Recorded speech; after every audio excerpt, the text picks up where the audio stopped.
ওই যে মেম্বরে দাঁড়ায় খুতবা দিচ্ছে, এক সাহাবী মাঝখান থেকে দাঁড়িয়ে বলে, হযরত ওমরকে, ইয়া আমিরুল মুমিনিন, আপনার খুতবা আমরা শুনবো না। অর্থবিবির খলিফা খুতবা দিচ্ছে জুমার দিনে, আর মাঝখান থেকে একটা দুর্বল সাহাবী, ইয়া আমিরুল মুমিনিন, আপনার খুতবা আমরা শুনবো না। ওমর ফারুক অর্থবিবির খলিফা, র্যাব পুলিশ যদি বলতো ধর ধরে ধর ধর, হযরত ওমর ছোট বাচ্চার মতন কান্না শুরু করে দিলেন। যখন নবীকে ঘিরে ধরে বলতেছি, ইয়া রাসূলুল্লাহ, আমাদের 9 জনের মধ্যে কাকে বেশি ভালোবাসেন আজকে বলতে হবে। আল্লাহ রাসূল বললেন, গত রাত্রে যাকে 2টা খেজুর দিছি তাকেই সবচাইতে বেশি ভালোবাসি। প্রত্যেক বউ খালি মুখ সাহসাই করে আর মুস্কি মুস্কি হাসে। তাহলে স্বামী হিসাবে নবী কয় নম্বর? আবার বদরের যুদ্ধে সেনাপতি হিসাবে নবী কয় নম্বর? আবার আল্লাহর আরশে যাওয়া হিসাবে নবী কয় নম্বর? আবার বাইতুল মুকাদ্দাসে নামাজ পড়ানোর ব্যাপারে নবী কয় নম্বর? যেদিকে যাবেন সেই দিকে আমাদের নবী হলেন 1 নম্বর।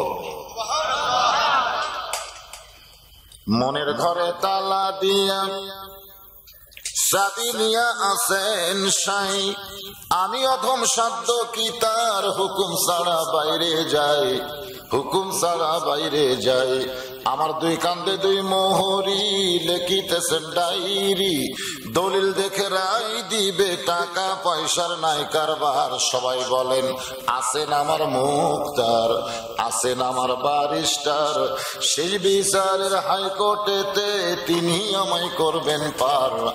আমি পাপী, তিনি জামিনদার। হাসরের ময়দানে আল্লাহ যখন হাকিম হয়ে আমাদেরকে বিচার শুরু করবেন, সেই কঠিন মুহূর্তে আমাদের নবী আমাদের উকিল হবেন, আমাদের ব্যারিস্টার হবেন। আল্লাহর কাছ থেকে আমাদের জামিন নিয়ে জান্নাতের দরজায় পৌঁছায়া দিবে। তাহলে শাফাআতকারী হিসাবে কয় নম্বর? বুখারী শরীফের হাদিস পড়েন, সব নবী যখন নফসি নফসি করবে, আর আমাদের নবী তখন নফসি নফসি, ইয়া রাব্বি হাবলি উম্মতি। এই জন্য যেদিকে যাবেন সেই দিকেই হল আমাদের নবী 1 নম্বর। আবু বকর বলেন, আল্লাহ, এতদিন জানতাম নবী হলেন বিশ্ব নবী, কিন্তু আজকে দেখলাম পৃথিবীর সর্বশ্রেষ্ঠ একজন নানা। সর্বশ্রেষ্ঠ কি? এমন সময় হযরত ওমর মসজিদের মধ্যে ঢুকবেন, 2 নম্বর ছাত্র। কয় নম্বর?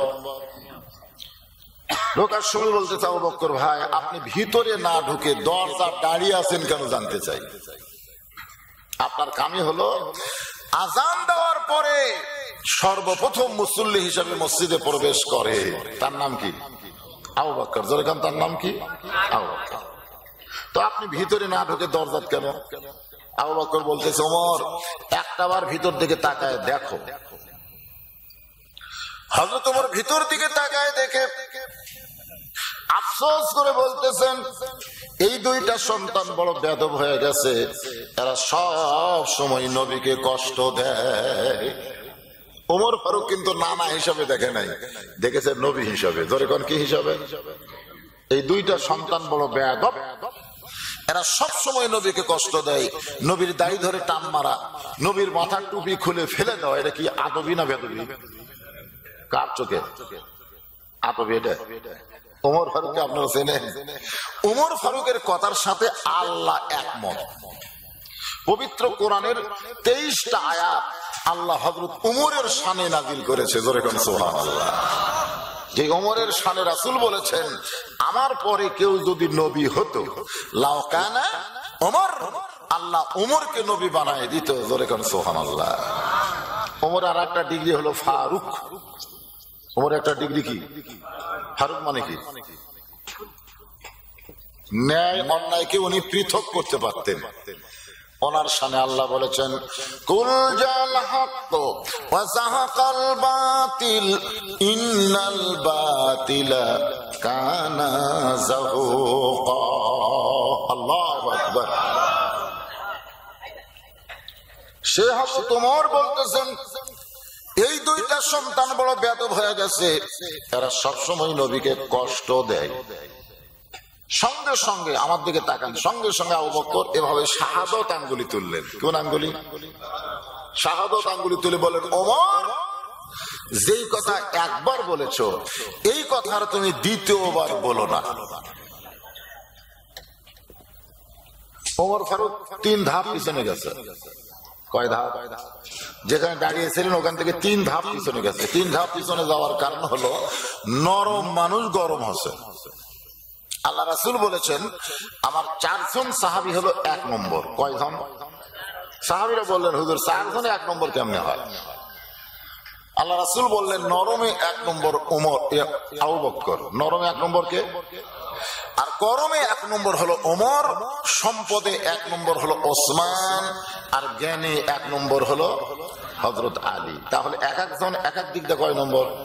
1 নম্বর।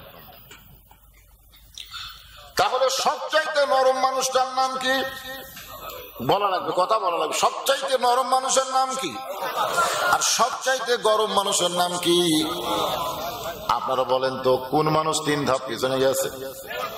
গরম মানুষ 3 ধাপ পিছনে গেছে। কি কারণ? যে নরম মানুষ যদি গরম হয় তাহলে অবস্থা ভালো না খারাপ?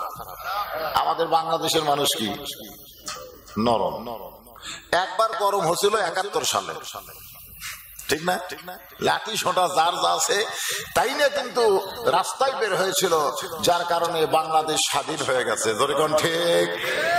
আর একবার গরম হয়েছিল 90 সালে, বিনা ভোটের সরকারের 9 বছর দেশ চালাতে স্বৈরাচারী ওরে পতন ঘটাছে। যেরকম কথা ঠিক কিনা? এরপর থেকে বাংলার মানুষ এত নরম, আর কিন্তু গরম হচ্ছে না। যেরকম ঠিক। এখন শোনেন, দিনের ভোট কিন্তু রাতে হচ্ছে, হচ্ছে না? কথা কন না কেন? দিনের ভোট রাতে হচ্ছে। বুড়া মানুষ ভোট দেবার কাছে, ছেলেরা বলতেছে, দাদা আপনি কেন ভোট দেবার এসেছেন? আপনার ভোট তো আমরাই দিছি, আপনি বাড়ি যান। দাদা তখন বাড়ি যায়, পিছন থেকে নাতিরা কয়, দাদা দাদিকেও যান পাঠান না, দাদির ভোট আমরা দিব। বলে, তোর দাদি তো 5 বছর আগে মরে গেছে। বলে, বর্তমানে মরা মানুষেরও ভোট হচ্ছে, অসুবিধা নাই। এত অন্যায় হওয়ার পরেও বাংলার মানুষ কোনো কথা বলতেছে না, এত নরম হয়ে গেছে। যেরকম কথা ঠিক কিনা? আপনারা বলেন তো, এইরকম নরম হওয়ার পিছনে কার ভয়? আল্লাহর ভয়? কথা কয় না। কার ভয়? লাঠির ভয়? শোনেন, আল্লাহর ভয় ছাড়া অন্য কোন ভয় যদি কোন মুসলমানের অন্তরে থাকে, সে দুনিয়াতে মুসলমান দাবি করতে পারবে, কিন্তু মরার সময় মুসলমান হইয়া মরতে পারবে না। এটা লেখালেন, আপনারা কাগজের মধ্যে লেখালেন। যদি আপনাদের এই কোরআনের মাহফিলে বসার পরেও যদি অন্য কারো ভয় থাকে, তাহলে আপনি মুসলমান হিসেবে আপনি দাবি করতে পারবেন, কিন্তু মুসলমান হয়ে মরবার পারবেন না। তো খালি মুসলমান দাবি করে আমাদের লাভ আছে? আল্লাহ বলেছেন লা তামুতুন্না, এর আগে কিন্তু আল্লাহ বলেছেন, ইয়া আইয়ুহাল্লাযীনা আমানুত্তাকুল্লাহা হাক্কা তুকাতিহি, যারা আমাকে বিশ্বাস স্থাপন করেছো, ভয় করতে হবে কার? জবান খুলে যদি না বলেন, মরার আগে কিন্তু বোবা হবেন, কলেমা কিন্তু উচ্চারণ হবে না। আত্তাকুল্লাহ শব্দের অর্থ হলো কার ভয়? এই আল্লাহর ভয় বলতেও যদি আপনার মাসিয়ার ডাবিয়া বসা থাকে, এখানে ফেরেশতা আছে না নাই? কতক্ষণ আছে না নাই? এই ফেরেশতা আল্লাহ কি বলবে? যখন বক্তা বলেছে কার ভয়, এরা আল্লাহ পর্যন্ত কয়নি। আল্লাহ কয় এরা হলো বোবা শয়তান। অমিনান নাসি মাইয়াকুলু আমান্না বিল্লাহি ওয়া বিল ইয়াউমিল আখিরি ওয়া মা হুম বিমুমিনিন।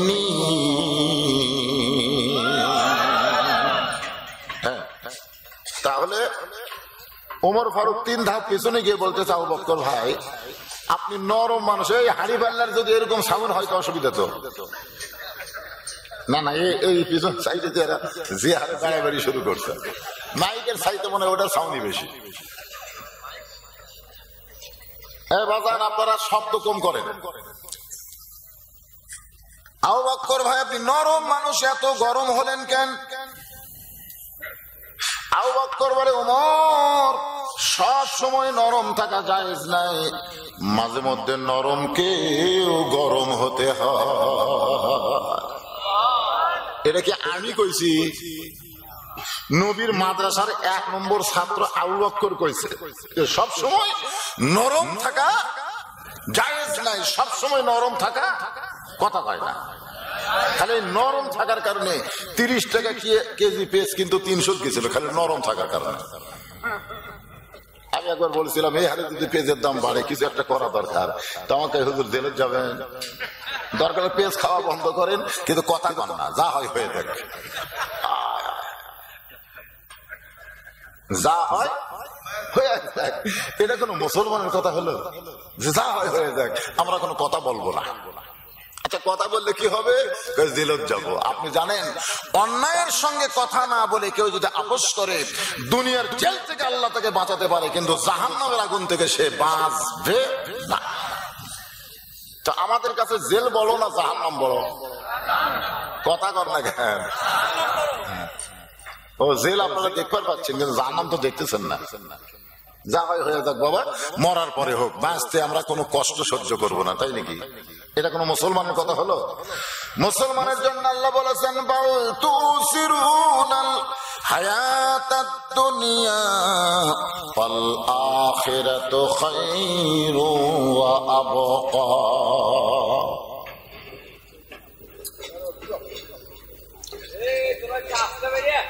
আবু বকর, ওমর, তুমি যে 2টা সন্তানকে বেয়াদব বলতেছো, তুমি তাদের চিনো? তুমি যে 2টা সন্তানের ব্যাপারে বললা এরা বেয়াদবি, চরম বেয়াদব, এই 2টাকে তুমি চিনো? আবু বকর রাদিয়াল্লাহু যদি বলতেন এই 2টাকে তুমি জানো, তাহলে উত্তর কিন্তু সহজ, ঠিক না? কিন্তু যখনই বলেছেন চিনো, চেনা বোঝেন আপনারা? চেনা, আজকে আপনারা অনেকেই কোরআনের ওয়াজ শুনতে এসেছেন, আপনারা কি কোরআন চেনেন? চেনেন না। এক নেতাকে আমি বলছিলাম যে প্রাইমারি ছেলেরাও ছোট, হাফিজি মাদ্রাসার বাচ্চারাও ছোট, তো বর্তমান সরকার হাফিজি মাদ্রাসা খোলার অনুমতি দিল, প্রাইমারি এখনো কেন খুলতেছে না? আমি এক নেতাকে বলছিলাম এর ভিতরে কারণ কি? তো নেতা বলতেছে হুজুর এটা জোরে বলা যাবে না, আপনার কান আমার মুখের কাছে দেন, আস্তে আস্তে করে। তো নেতা বলতেছে যে প্রাইমারিরা হলো নাপাক আর হাফেজ মাদ্রাসা হলো পাক। এই করোনা কোনোদিন পাক লোককে ধরে না, যাদেরকে ধরবে তারা হলো নাপাক। আসলে যাদেরকে করোনা ধরছে আপনি খুঁজলে দেখেন এরা কোন এক দিক দিয়ে একদিকে নাপাক থাকে, কোন এক দিক দিয়ে, হয়তো খাওয়ার দিক দিয়ে নাপাক, হয়তো শরীর পাক আছে কিন্তু সুদ খায়, হয়তো শরীর পাক আছে সারা ঘুষ খায়, না হয় কোন একটা খারাপ দল করে, না হয় ডাক্তারি করে বেশি ভিজিট খায়। এই সালারাই কিন্তু করোনা হয়ে মরছে। একটা ভালো মানুষের বাচ্চা করোনা হয়ে মরবে না, যার প্রমাণ হলো বর্তমান হাফিজি মাদ্রাসা 6 মাস হলে খুলে দেওয়া হয়েছে, ছোট ছোট বাচ্চারা পড়তেছে। বর্তমান সরকার অনুবীক্ষণ যন্ত্র দিয়ে তদন্ত করে দেখতেছে একটা মাদ্রাসার বাচ্চাকে করোনা ধরেনি। জোরে কোন কথা ঠিক কিনা? কেন ধরে নাই? কেন ধরে নাই? কারণ ওরা সবসময় পাক। ওরা যে শিক্ষালয় পড়ে, যে কোরআন শরীফ পড়ে, ওটা ধরবার গেলে আল্লাহ বলেছে লা ইয়ামুসসুহু ইল্লা মুতাহহারুন, স্পর্শ করা যাবে না যতক্ষণ পর্যন্ত তোমরা পবিত্র না হবা। আর এই করোনার এই নাস্তিকেরা কি কয়? খালি হাত ধো, ডিটল দিয়ে হাত ধো, স্যাভলন দিয়ে হাত ধো। কেন সারা হাত ধোয়ার কথা বলিস কেন? ওযু করার কথা বলতে পারিস না? দৈনিক 5 বার যারা নামাজের ওযু করবে তাদেরকে ডিটল দিয়ে আবার হাত ধোয়ার দরকার নাই। জোরে গান ঠিক কথা বল।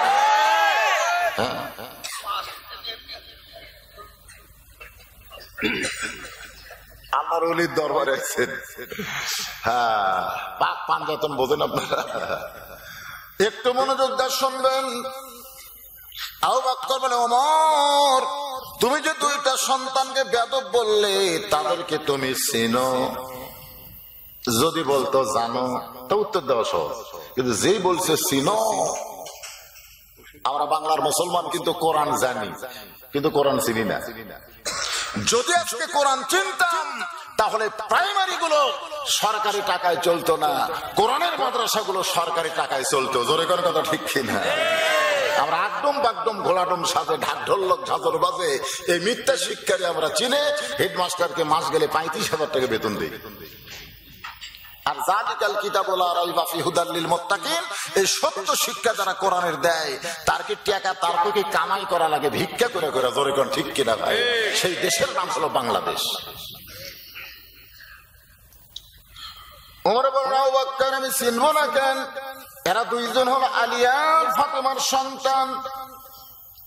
ওমর ফারুক বলতে পারতেন এই দুইটা হলো হযরত আলীর সন্তান, কিন্তু শুধু আলী না বলে ফাতেমাও যোগ দিলেন।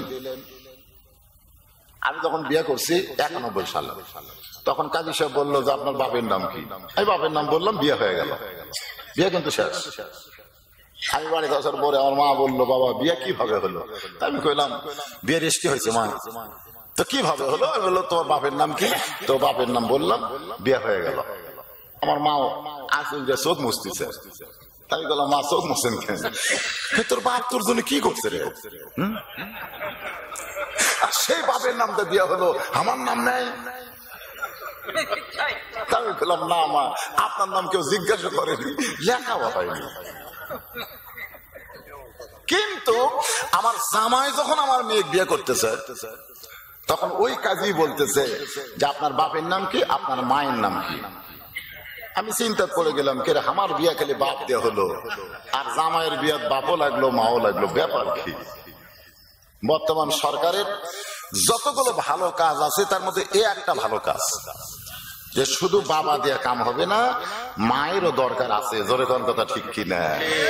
কারণ বাবা আনন্দে মাতিয়া সাগরে ভাসাইয়া সেই যে চইলা যায় খবর লয় না। মাজন ধরিয়া উদরে কত যতন করে, 10 মাস পরে পায় প্রসবের বেদনা। এমন দরদি ভাবে কেউ হবে না আমার মা, মা গো।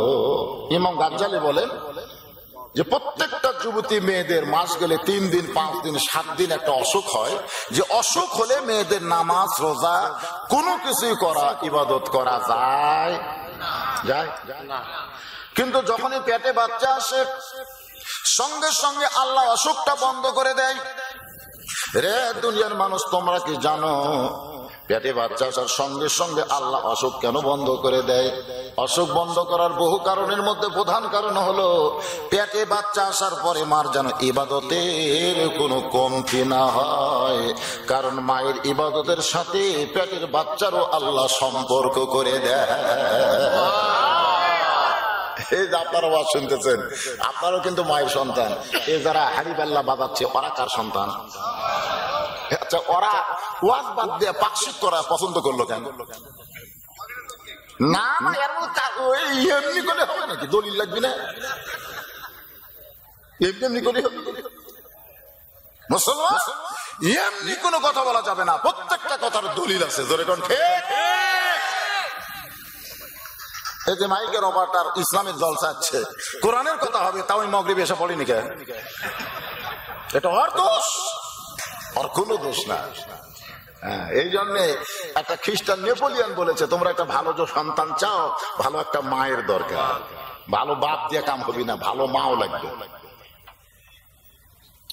পেটে বাচ্চা আসার পরে মা যদি 5 ওয়াক্ত নামাজ পড়ে, যখন বাচ্চার বয়স 4 মাস 5 মাস পেটের মধ্যে হলো, মা যখন রুকুর থেকে সিজদায় যায়, ওই সময় পেটের বাচ্চা কিন্তু পেটের মধ্যে চাপ খায়। ফেরেশতা বলে আল্লাহ তোমার বান্দি নামাজ পড়তে গিয়ে পেটের বাচ্চার কি কষ্ট হয় না? আল্লাহ বলে ফেরেশতা সাক্ষী থাকো, যেই মা পেটে বাচ্চা নিয়ে নামাজ পড়তেছে ওই মা শুধু নিজে নামাজ পড়তেছে না, পেটের বাচ্চাকেও নামাজি বানায়া দিল।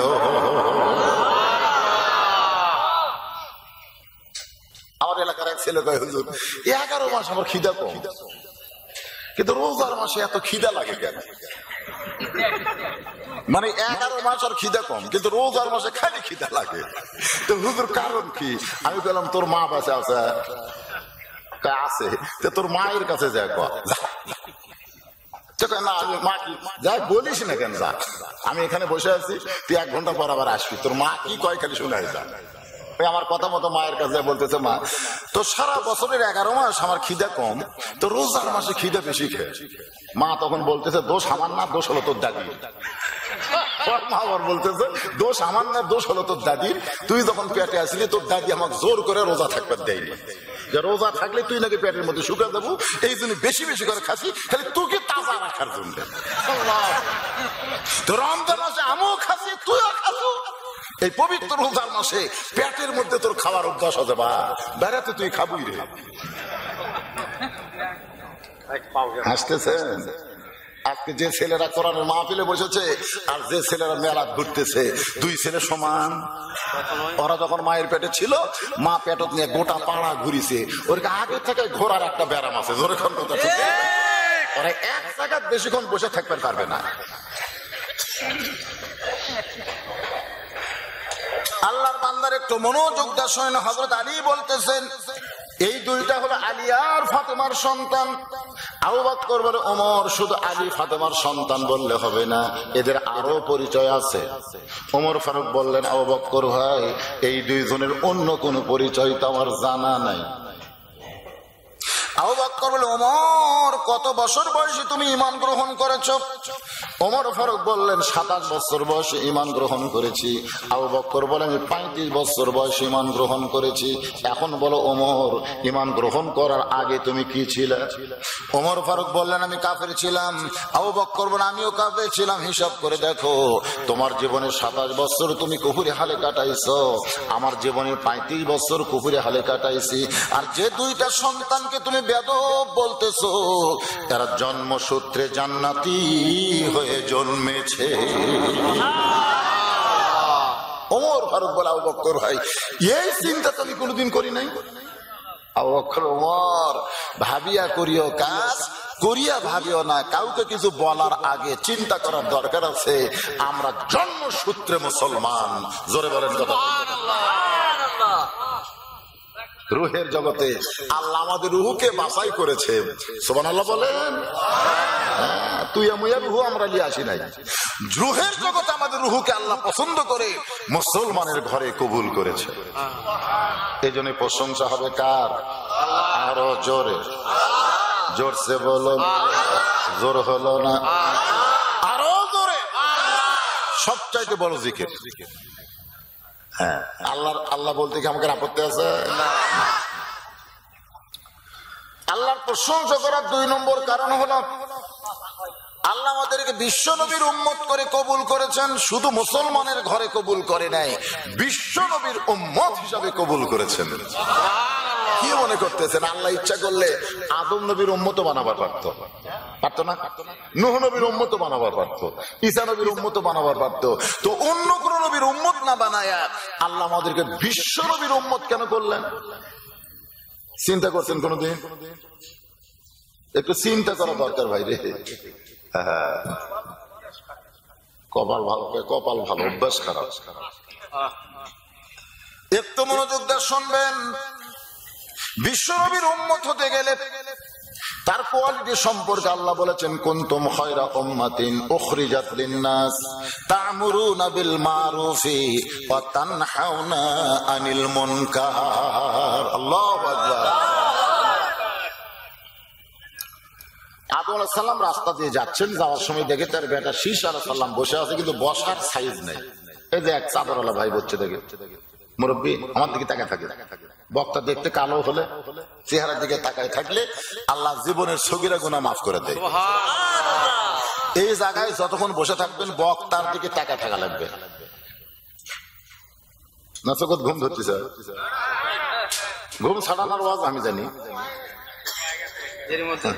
না। শোনেন, তাকায় থাকবেন। কি অসুবিধা লাগতেছে? দেখেন কথাগুলা আপনার ভিতরে কিভাবে ঢোকে। আর এরকম মাথা এটা কি মোরাকাবা করবেন?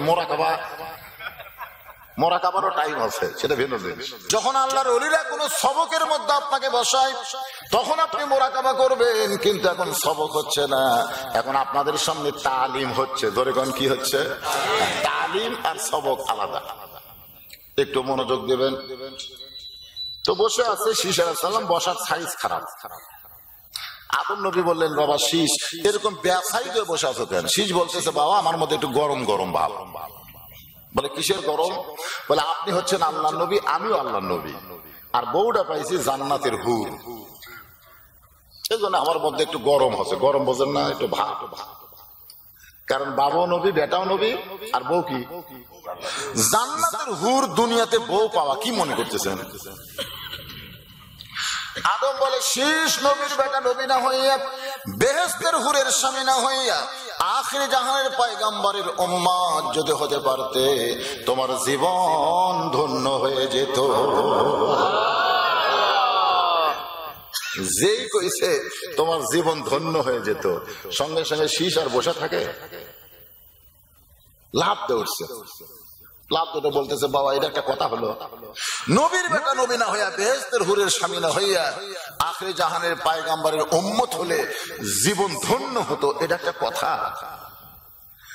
আদম বলে শীষ, আমি জীবনে কোনো অপরাধ করি নাই।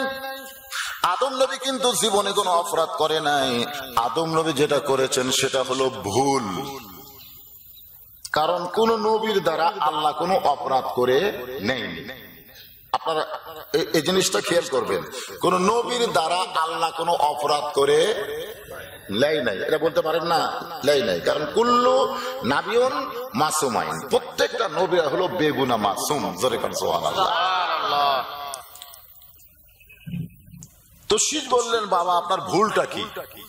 আদম বলতেছে আমার ভুলটা হলো তোমার মায়ের প্রতি আমার খেয়াল ছিল না। দেখেন কত বড় কথা। তোমার মা গন্ধম গাছের কাছে গেছে, আমি খেয়াল করিনি। তোমার মা গন্ধম ফল পাড়িয়েছে, আমি খেয়াল করিনি। তোমার মা ইবলিসের ওয়াজ শুনছে, আমি খেয়াল করিনি। এই না খেয়াল করাই আমার সবচাইতে বড় ভুল। তোমার মা শেষ পর্যন্ত গন্ধম শরবতে মিশাইছে, সেটাও খেয়াল করিনি।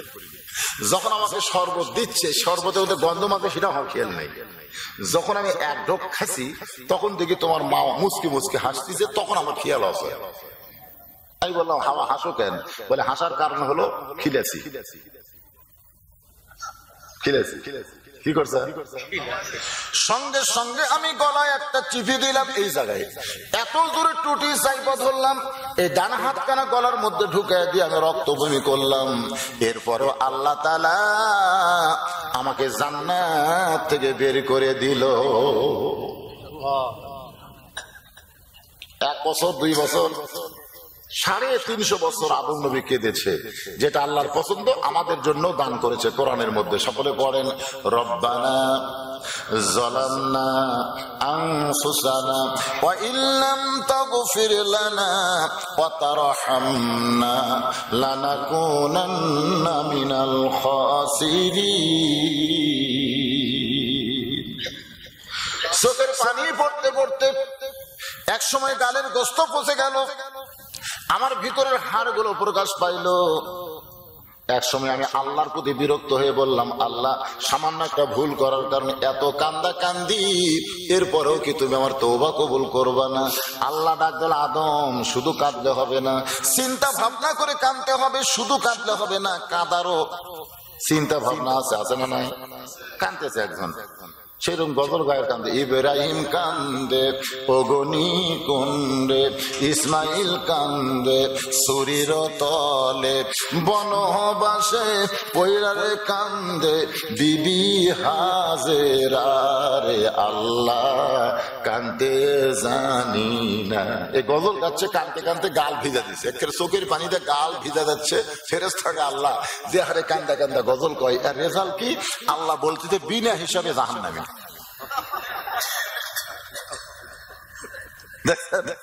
বিনা হিসাবে জাহান্নামী, মানে জাহান্নামে যাইতে গেলে আর কোনো হিসাব লাগবে না। ফেরেশতা বলে আল্লাহ কেন বিনা হিসাবে জাহান্নামী? আল্লাহ বলতেছে গজলের মাধ্যমে যতই কান্দুক, কিন্তু নবীর সামনে মিথ্যা কথা বলতেছে। ইব্রাহিম অগ্নিকুণ্ডে কখন কানলো? কারণ অগ্নি পড়ার আগেই তো আমি জান্নাতের বাগান বানাইয়া দিছি। আগুনই পাইনি, তাহলে কান্দলো কখন? ও বলতেছে ইব্রাহিম কান্দে, ইসমাইল কান্দে ছুরির তলে। ইসমাইল তো ছুরির তলে তাই দিবি, ছুরির তলে দমবে গেছে। জোরে কোন কথা ঠিক কিনা? আর ইসমাইল কি বলেছে? বাবা আল্লাহর হুকুম, আল্লাহকে খুশি করার জন্য আপনি কুরবানি করে যেমন খুশি, আমি কুরবানি হওয়াতেও তেমন খুশি। তাহলে এখানে কান্দার কোন কথা আছে?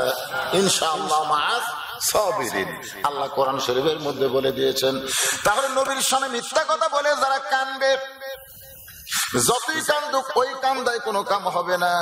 আল্লাহ বলে আদম শুধু কানলে হবে না, কান্নার সাগরে ডুব দাও।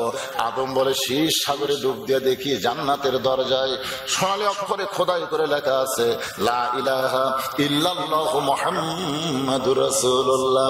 আমি চিৎকার করে বললাম মাবুদ 350 বছর লা ইলাহা ইল্লাল্লাহর কাছে কেঁদেছি, ওই মুহাম্মদ রাসূলকে ওসিলা করে একটু কানবার চাই।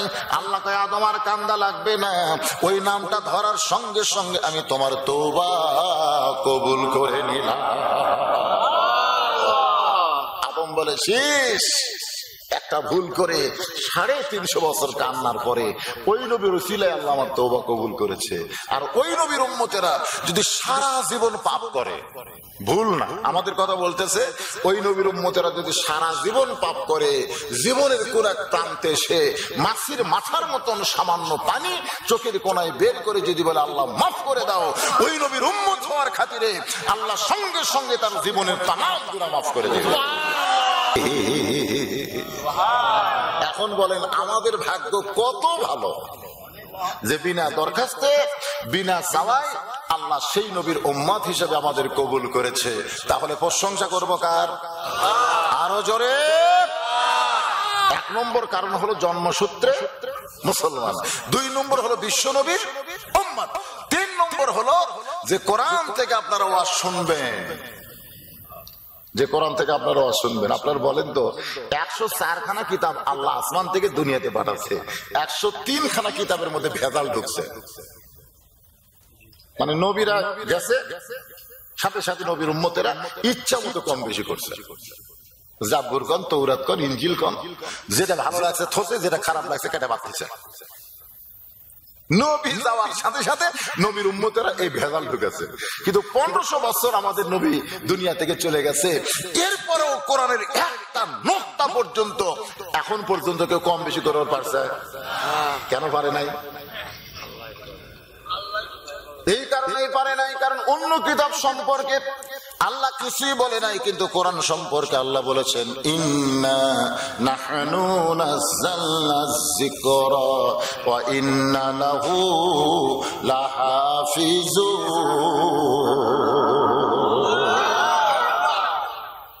3টা তাসবিহর সময় আপনারা জবান বন্ধ রাখবেন না, আমি অনুরোধ করতেছি।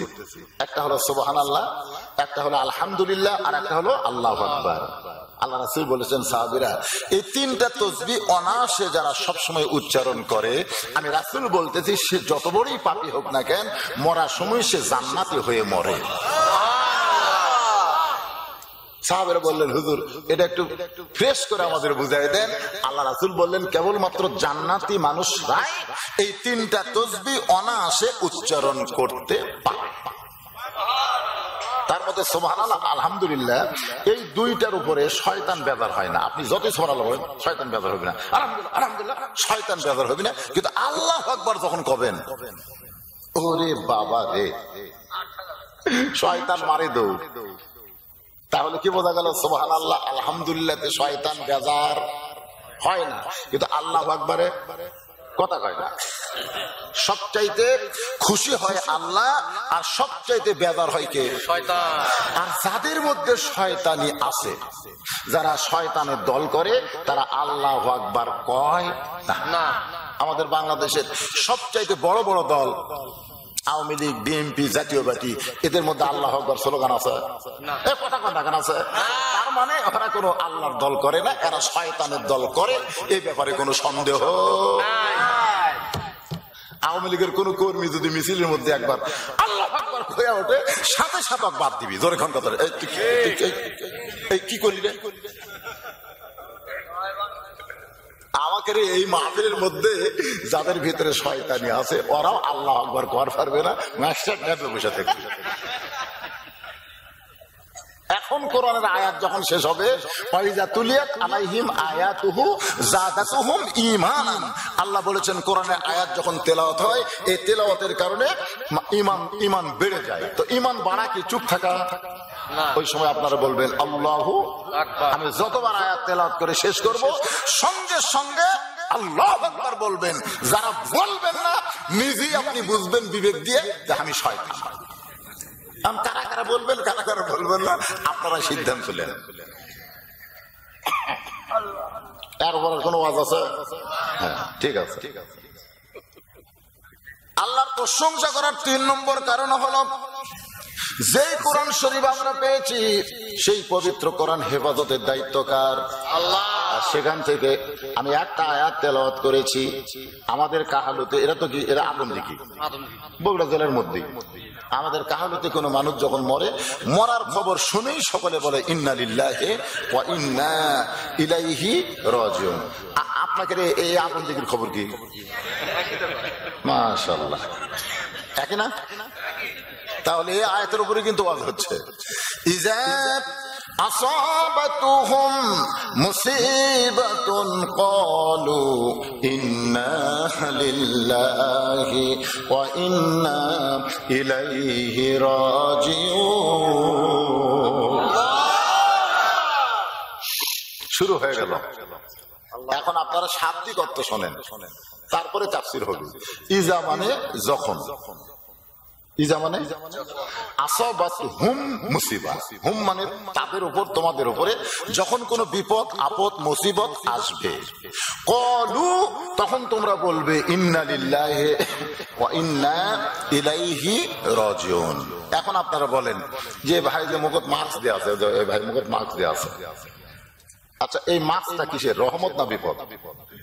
তাহলে বিপদ যখন আসবে মুখত মাস্ক দিবে না ইন্না লিল্লাহ পড়া লাগবে? ইন্না লিল্লাহ পড়া লাগবে। আমরা মুখত মাস্ক দিয়ে ঘুরি মানে মুখ বন্ধ করে থাকি। আগেকার দিনে চোর ডাকাতি যারা করতো তারা মুখত মাস্ক করতো আগেকার দিনে, কারণ মুখোশ না হলো কি মুখোশ, মানে যার ভিতরে আল্লাহর ভয় কম করোনার ভয় বেশি, এরাই কিন্তু মুখোশ করে থাকতেছে। তোর কোন কথা ঠিক কিনা? মনে কষ্ট লেন বা না লেন, আপনাকে করোনা কিছুই করতে পারবে না যদি আল্লাহ আপনাকে ভালো রাখে। যার প্রমাণ হলো সূরা মুলকের 2 নম্বর আয়াতে আল্লাহ বলতেছেন আল্লাযী খালাকাল মাউতা ওয়াল হায়াতা, মৃত্যু এবং হায়াতকে সৃষ্টি করেছি আমি আল্লাহ। জোরে কোন কথা ঠিক? আর এই কোরআনের মাহফিলটা হচ্ছে জান্নাতের বাগান, রহমতের বাগান। এখানে অবারিত রহমত বর্ষণ হয়। তাহলে করোনার গজবের চিহ্ন মুখত রাখা জায়েজ নয়, কারণ এই জায়গার মধ্যে কোন সময় করোনা ঢুকতে পারবে পারবে করোনার বাপেরও ক্ষমতা নাই, কারণ যেখানে অবারিত রহমত বর্ষণ হচ্ছে। বিশ্বাস করা লাগবে তো মুসলমান। আমরা এখানে আইছি কি অবিশ্বাস নিয়ে আর বিশ্বাস করে? হ্যাঁ বিশ্বাস করে। হ্যাঁ শোনেন, এখন আসেন ইন্না লিল্লাহ বেশি বেশি পড়লে বিপদ আসলে বেশি বেশি পড়া লাগবে। আবার আরেকটা দোয়া আছে আল্লাহুম্মা ইন্নী আউযু বিকা মিনাল বারাস ওয়াল জুনুন ওয়াল জুজাম ওয়া মিন সাইয়িল আসকাম। এই দুইটা জিনিস খালি মুখত থাকলে মাস্ক লাগবে না। কতগুলা বেয়াদব মসজিদের মধ্যে ঢুকতেছে মাস্ক দিয়ে, দরজাত গিয়ে বলতেছে আল্লাহুম্মা আফতাহলি আবওয়াবা রাহমাতিক। আমি কইলাম কে ভাই, দরজাত যে দোয়া পড়তেছেন আরবিতে বাংলা কি? হুজুর আমরা তো বাংলা জানি না, ওই ছোট থেকে আরবি মুখস্থ করছে এইটুকুই। আমি বললাম মুখত মাস্ক কেন? আপনি যে ঘরে ঢুকতেছেন এই ঘর সম্পর্কে আপনি স্বীকারোক্তি দিলেন ফালিয়াবুদু রাব্ব হাযাল বাইত আল্লাযী আত'আমাহুম মিন জু'ইন ওয়া আমানাহুম মিন খাউফ। এই বাইতুল্লাহ, এই মসজিদ ঘরের মালিকের ইবাদত করতেছি, আল্লাহ সাথে সাথে তোমাকে 2টা পুরস্কার দেবে। তোমার কোনো অভাব থাকবে না, তোমার রিজিকের পেরেশানি থাকবে না, এবং যাবতীয় ভয় ভীতি থেকে আল্লাহ তোমাকে পুরোপুরি নিরাপত্তা দিয়ে দিবে। দরকার কথা ঠিক কিনা? তাহলে মসজিদের মধ্যে করোনা হবে? এ কথা কন না কেন হবে? আল্লাহর এই 2টা আয়াতকে আমরা বিশ্বাস করি না? কথা কন করি কি করি না? আচ্ছা আল্লাহর আয়াত বাদ দেন, একটা মেয়ে মানুষ মোবাইল করলে কি কয়? কি কর? আপনি ঘর থেকে যখন বাইরে যাবেন তখন মাস্ক পরবেন, বলে কি বলে না? আপনার বলেন তো পৃথিবীর মধ্যে সবচাইতে দামি ঘর কোনটা? তাহলে আপনার ঘরত যদি মাস্ক পরা না লাগে, আল্লাহর ঘরত পরেন। আপনার ঘর দামি না আল্লাহর ঘর দামি?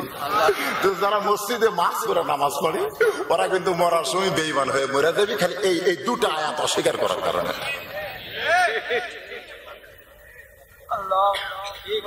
আপনার যদি বলেন হুজুর আরো দলিল দেওয়া লাগবে, এই মাস্কের বিপক্ষে আমি আরো 100 দলিল দেবো। অনেকে কয় মাস্ক পরা ধুলাবালি লাকত যায় না, এই জন্য পড়ি।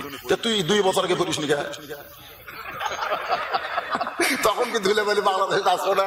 এখন তো রাস্তা পাকা বেশি হতো, তখন মাটির রাস্তা বেশি আসলো, তখন পড়িস নি কে? যতই বুঝেন মাপ দেওয়া হলো করোনার ভয়। কথা ঠিক কি না? যে কলিজার মধ্যে আল্লাহর ভয়, সেই কলিজার মধ্যে অন্য কারো ভয় ঢুকানো যাবে। ইজা আসাবাতুহুম মুসিবাতুন ক্বালু ইন্না লিল্লাহি ওয়া ইন্না ইলাইহি রাজিউন। যখন তোমাদের উপরে বিপদ আপদ মুসিবত আসবে তখন তোমরা বলবে ইন্না লিল্লাহ। তার মানে আমি এখন আপনাদেরকে বলতেছি, বর্তমান বাংলাদেশে সবচাইতে বড় বিপদের নাম কি দেখছেন? আপনারা যে করোনা বিপদ বললেন, আপনারা কি, আপনি একটা সত্যি কথা বলেন তো, আপনাকে এই এলাকার মধ্যে করোনা হয়ে 1-1টা লোক মরছে, তাহলে বিপদ কিভাবে করলেন? আমাদের বগুড়া জেলায়, আপনারা তো বগুড়ার মধ্যে, এ পর্যন্ত 254 জন লোক মারা গেছে করোনা হয়ে। কতজন? আপনি অনুবীক্ষণ যন্ত্র যা খুঁজে দেখেন, কোন ফকির মরেনি, যারা ভিক্ষা করে খায়, যারা বেশি বেড়ায়, তারা মরেনি।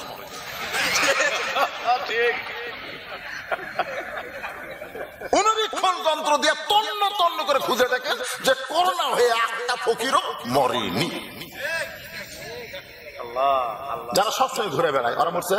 কথা কথা বললে আমার ওয়াজ বাদ খালি বের করেন।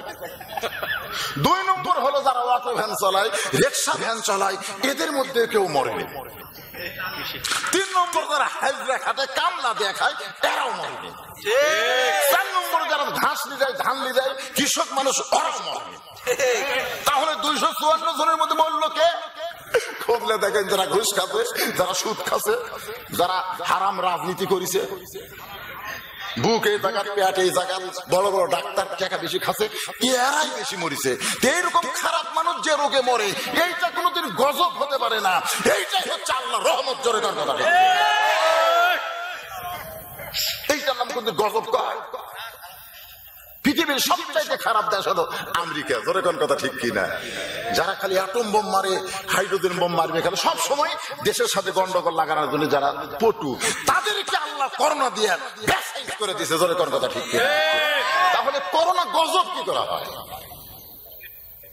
যখন আমরা কিছু করবার পারতেছি না, তখন আল্লাহ করোনা দিয়ে করতেছে। অসুবিধা নেই, কথা কন না কেন? এই জন্য আমি বলবো, করোনাকে আল্লাহর গজব বলবেন না। বর্তমানে বাংলাদেশ সবচেয়ে বড় গজব আমি হাদিস থেকে আপনাদের কইতো, দেখি আপনি কি মনে করেন। বলবো? বুখারী শরীফের হাদিস, কোরআনের পরই যে কিতাব, সেই কিতাবের হাদিস, মা তারাকতু বাদি আলা উম্মতি ফিতনাতুন আযাররা রাসূলু মিনান নিসা, রাওয়াহুল বুখারী কিতাবুল ফিতান। বুখারী শরীফের কিতাবুল ফিতান অধ্যায়ে আল্লাহ রাসূল বলতেছেন, আমার পরে আমার উম্মতের জন্য সবচাইতে বড় বিপদ হলো পুরুষ মানুষের উপরে নারী নেত্রী হওয়া। তাহলে এখন আপনারা বলেন, আমাকে বিপদ করো না।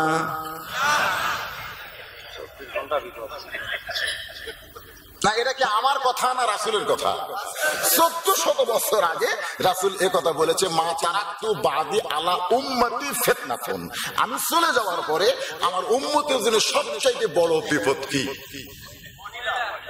খালি মহিলা নয়, আমাদের ঘরের মধ্যে মহিলা নাই। যখন দেখবেন স্বামী এশার নামাজ পড়ে আর বউ স্টার জলসা দেখে, স্বামী ভয়ে বউরে কিছুই খবর পারে না, তখনই বুঝবেন এটা সবচাইতে বড় গজব। জোরে কার কথা ঠিক কিনা? ছোটবেলাতে আমরা দেখছি দাদারা কিন্তু বউ মারেনি, কিন্তু 3 হাতে একটা লাঠি সবসময় ঘরের ওই তীরের সাথে বাঁধতে রাখছিল সবসময়। দাদা বলতাম, কে দাদা লাঠি কেন? বলে, তোর দাদি যদি কোনো সময় ব্যবসায়ী হয় তখন সুন্নত আদায় করা লাগবে। আমার দাদি যখন একটু দাদার সাথে খটখট খটখট করে, তখন দাদা আস্তে আস্তে মই দেয়, লাঠি পারে। আমার দাদি তো হাত করে দেয়, পাড়া লাগবি না, যেখানকার জিনিস সেখানেই রাখেন, আমি ঠিক হয়ে গেছি। আজকে আপনি মরদ মানুষ মসজিদে এশার নামাজ পড়েন আর বউগুলা ভারতের স্টার জলসা দেখতেছে, আপনার ঘরের মধ্যে হিন্দুদের পূজার বাদ্য লোল করে বাঁচতেছে। ধরে কোন কথা ঠিক কিনা? হরি হরি হরি হরি হরি হরি করতেছে। আপনারা কি মনে করতেছেন এই পাড়া কি, এটা কি পাড়া? আল্লাহর ওলির মাজার যেখানে আছে সেই গ্রামে ফেরেশতারা ঘুরতেছে, প্রত্যেক ঘর থেকে হরি হরি হরি হরি ডাক আসতেছে ওই স্টার বর্ষা দেখার কারণে। ফেরেশতারা বলতেছে আল্লাহ এটা কোন গ্রামে ঢুকলাম? আল্লাহ কয় মুসলমানের গ্রাম, তো আজানও হয় মসজিদের পাশাপাশি হরি হরিও হয়, তার মানে কি? তখন আল্লাহ বলতেছে ওই তো মরদ গুলা মেয়ে মানুষের অধীনে গেছে, আমার নবী বলে গেছে এটাই হলো সবচাইতে বড় বিপদ। আল্লাহর বান্দার একটু মনোযোগ দিয়ে শুনবেন। আল্লাহর একজন মস্ত বড় পয়গম্বরের নাম হলো মুসা কালিমুল্লাহ। জোরে বলেন নাম কি? মাঝে মধ্যে তুর পর্বতে যাইতেন আল্লাহর সঙ্গে কথা বলার জন্যে। আল্লাহ রাসূল বলেছেন আমার মুসা নবী তুর পর্বতে আসলে আমি যেমন খুশি হইয়া যাই, আমার উম্মতেরা, আল্লাহ রাসূল বলেছেন আমার উম্মতেরা দৈনিক 5 বার যখন মসজিদে যাবে আল্লাহ এর চাইতেও বেশি খুশি হবে। মুসা নবীর জন্য তুর পর্বত আছে আল্লাহর সঙ্গে কথা বলা, আর আমাদের জন্য আল্লাহর ঘর মসজিদ আছে আল্লাহর সঙ্গে কথা বলা, আছে না নাই? আছে। দৈনিক কয়বার? আরো জোরে। দোতলা করতেছে, দোতলা করতেছে মসজিদ, জোর করে টাকা তুলতেছে, জোর করে। আমার কাছে এসে বলে হুজুর দোতলা করা লাগবে, 10,000 টাকা দেন। আমি বললাম দোতলা কেন করবে? মুসল্লি আঁকতেছে না। এত মুসল্লি হুজুর, জাকাত হচ্ছে না। আমি বললাম ফজরের খবর কি? এক কাতারে হয় না। জোহরের খবর কি? হাফ কাতার। আসরের খবর কি? 3 পা কাতার। মাগরিবের খবর কি? কোনো মতে 1 কাতার। এশার খবর কি? ওই ফজরের মতোই।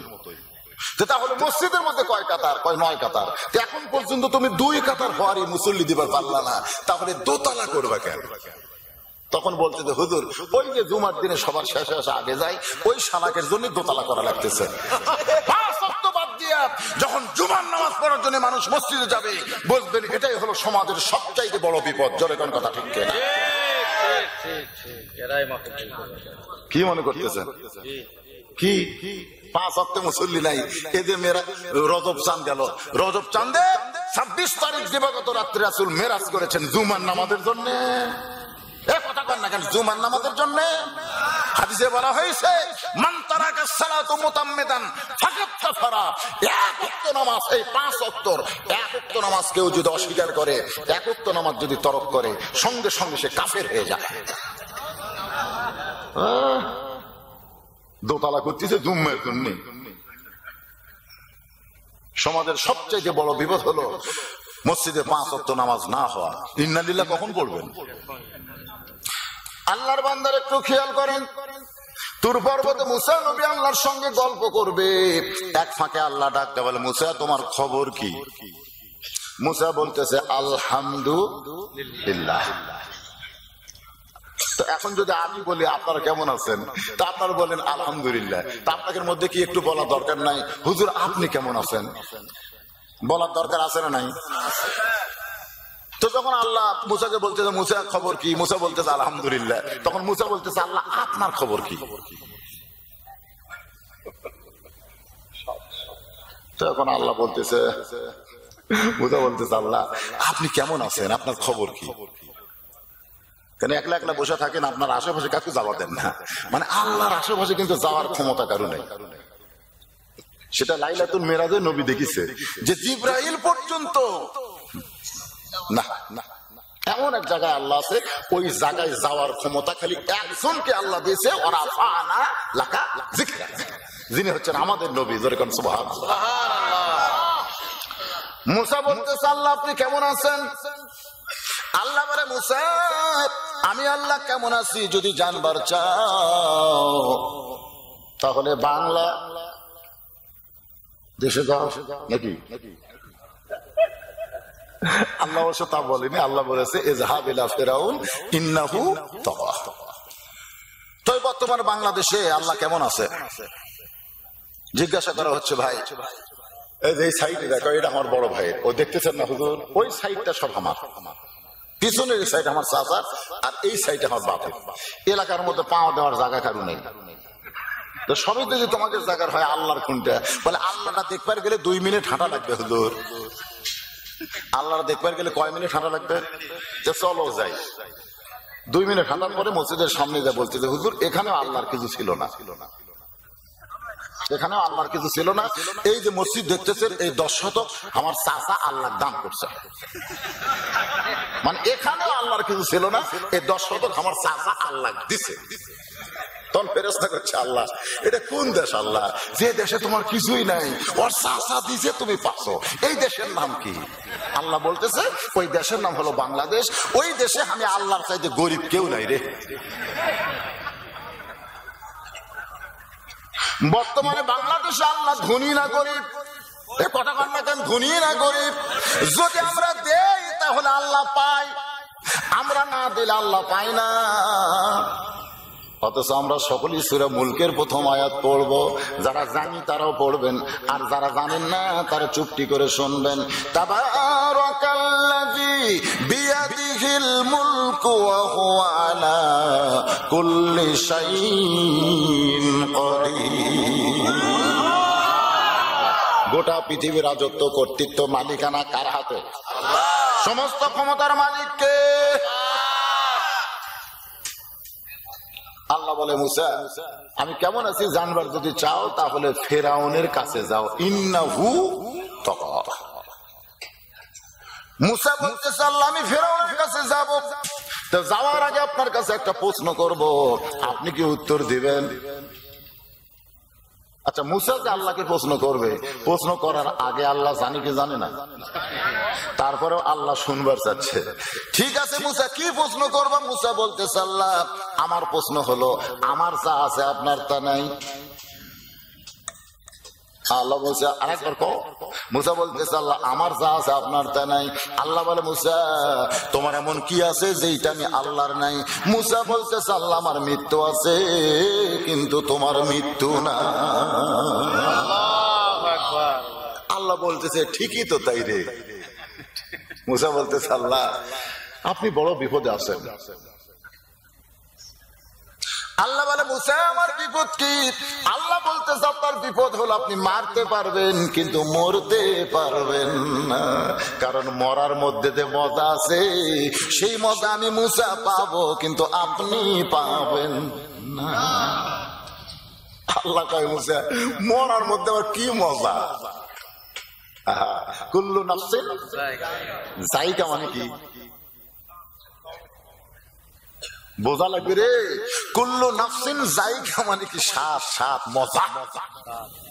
মৃত্যুর মধ্যে মজা নাই, খালি মরাই দেখবেন দেখবেন আর কথা কয় না। ইন্না লিল্লাহির ওয়াজ শুনবেন না? হ্যাঁ একটু মনোযোগ দিয়ে শোনেন, বহু আস্তে জীবনে শুনলেন, আজকে একটু ইন্না লিল্লাহির ওয়াজ শোনেন। মানুষ মরে গেলে আমরা যেটা কই আসলে এটাকে মরার আয়াত করে, এটা হলো বিপদের আয়াত। কিন্তু মানুষ মরলে কেন বলি? আমি বহু আলেমকে জিজ্ঞাসা করছি বাংলাদেশের যে মানুষ মরার খবর শুনে, সব মানুষ না, বেশ করে হিন্দু মরলে আপনি ইন্না লিল্লাহ কোন অসুবিধা নাই, খ্রিস্টান মরলে আপনি ইন্না লিল্লাহ কোন, কারণ খ্রিস্টান বিপদ মরে জাহান্নামে যাবি, হিন্দু মরে জাহান্নামে যাবি, ইন্না লিল্লাহ বিপদের আয়াত পড়া জায়েজ আছে। কিন্তু মুসলমান মরে জান্নাতে যাবি, এর কি মরার খবর শুনে বিপদের আয়াত কেন পড়তেছে? আর মাথা ঘুরতেছে।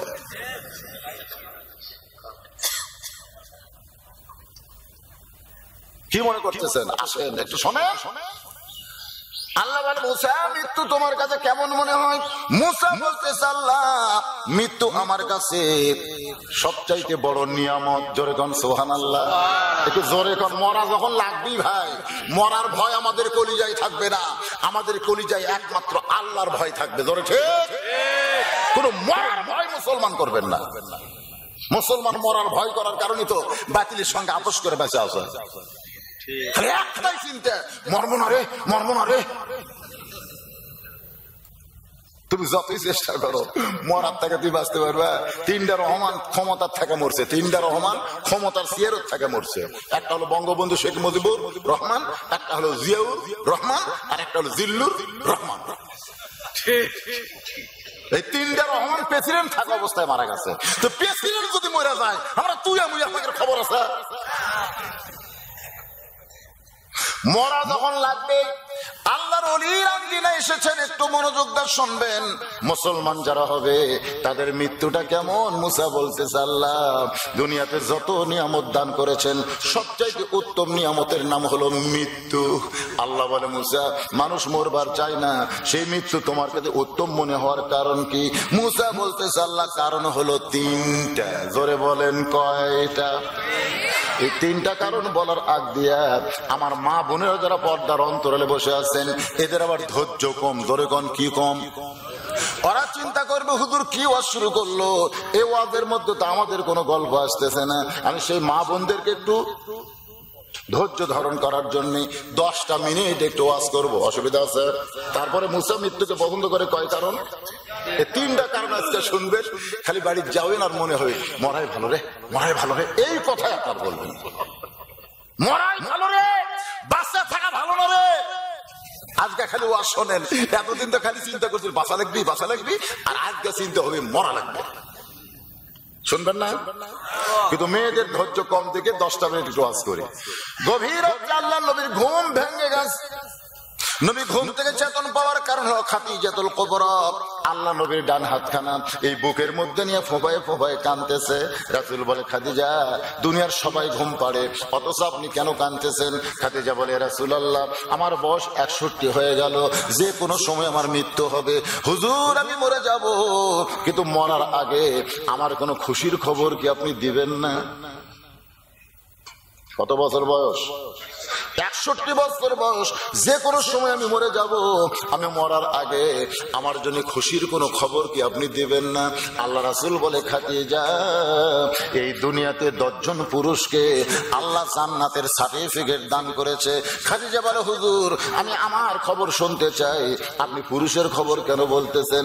রাসূল বলে, খাদিজা এই দুনিয়াতে 10 জন নারীকেও আল্লাহ জান্নাতের সার্টিফিকেট দান করেছে। খাদিজা বলে, ইয়া রাসূলুল্লাহ এতদিন পর্যন্ত আমি জানতাম পুরুষের মধ্যে 10 জনকে আল্লাহ জান্নাতের সার্টিফিকেট দিয়েছে, কিন্তু আজকে বললেন নারীদের মধ্যেও 10 জন নারীকে আল্লাহ জান্নাতের সার্টিফিকেট দিয়েছে।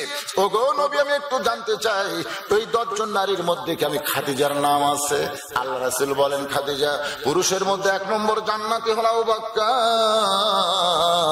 আর নারীদের মধ্যে 1 নম্বর জান্নাতি হলো খাদিজাতুল কুবরা। যে কইছে মা খাদিজা তখন কি ছিল? বসে থেকে নবীর হাত ধরে টানতেছে। যেই কইছে নারীদের মধ্যে 1 নম্বর জান্নাতি হলো খাদিজাতুল কুবরা, সঙ্গে সঙ্গে মা খাদিজা লাফ দিয়ে উঠছে। জোরে করে সুবহানাল্লাহ। সেই খুশি। আল্লাহ রাসূল নিজের বিবিদের সঙ্গে যখন থাকতেন তখন কিন্তু নবী হিসাবে থাকতেন না। কি হিসাবে থাকতেন না? নবী হিসাবে কিন্তু থাকতেন না, স্বামী হিসাবে থাকতেন। সুবহানাল্লাহ কবেন না?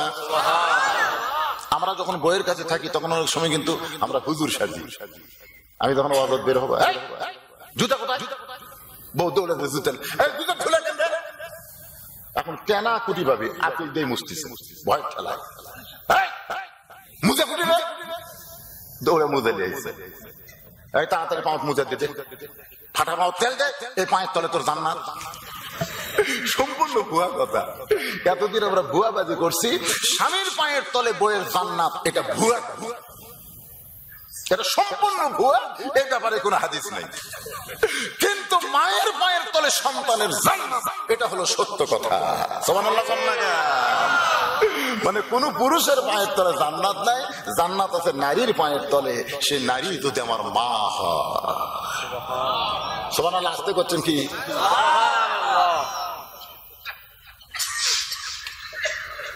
আল্লাহ নবী যখন বিবিদের কাছে থাকতেন, নবী বেশি রসিকতা করতেন।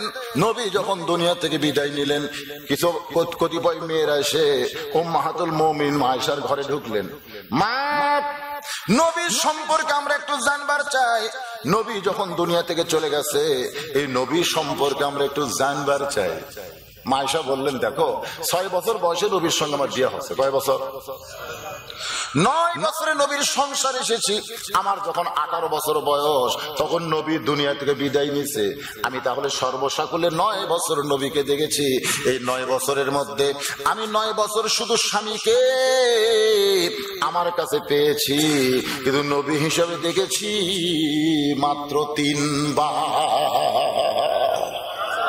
9 বছরে আমি নবীকে স্বামী হিসেবে পেয়েছি সব সময়, আর নবী হিসেবে দেখেছি মাত্র কয়বার? এখন তোমরা বলো, আমার স্বামী সম্পর্কে জানবে না নবী সম্পর্কে শুনবে?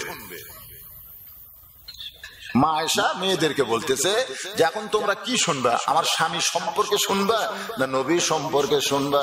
মেয়েরা বলতেছে, মা এতদিন আমরা বাহির থেকে মনে করেছিলাম আপনার স্বামী তিনি আল্লাহর নবী, কিন্তু আজকে ভিতরে এসে দেখতেছি 9 বছরের মধ্যে মাত্র 3 বার তিনি নবী।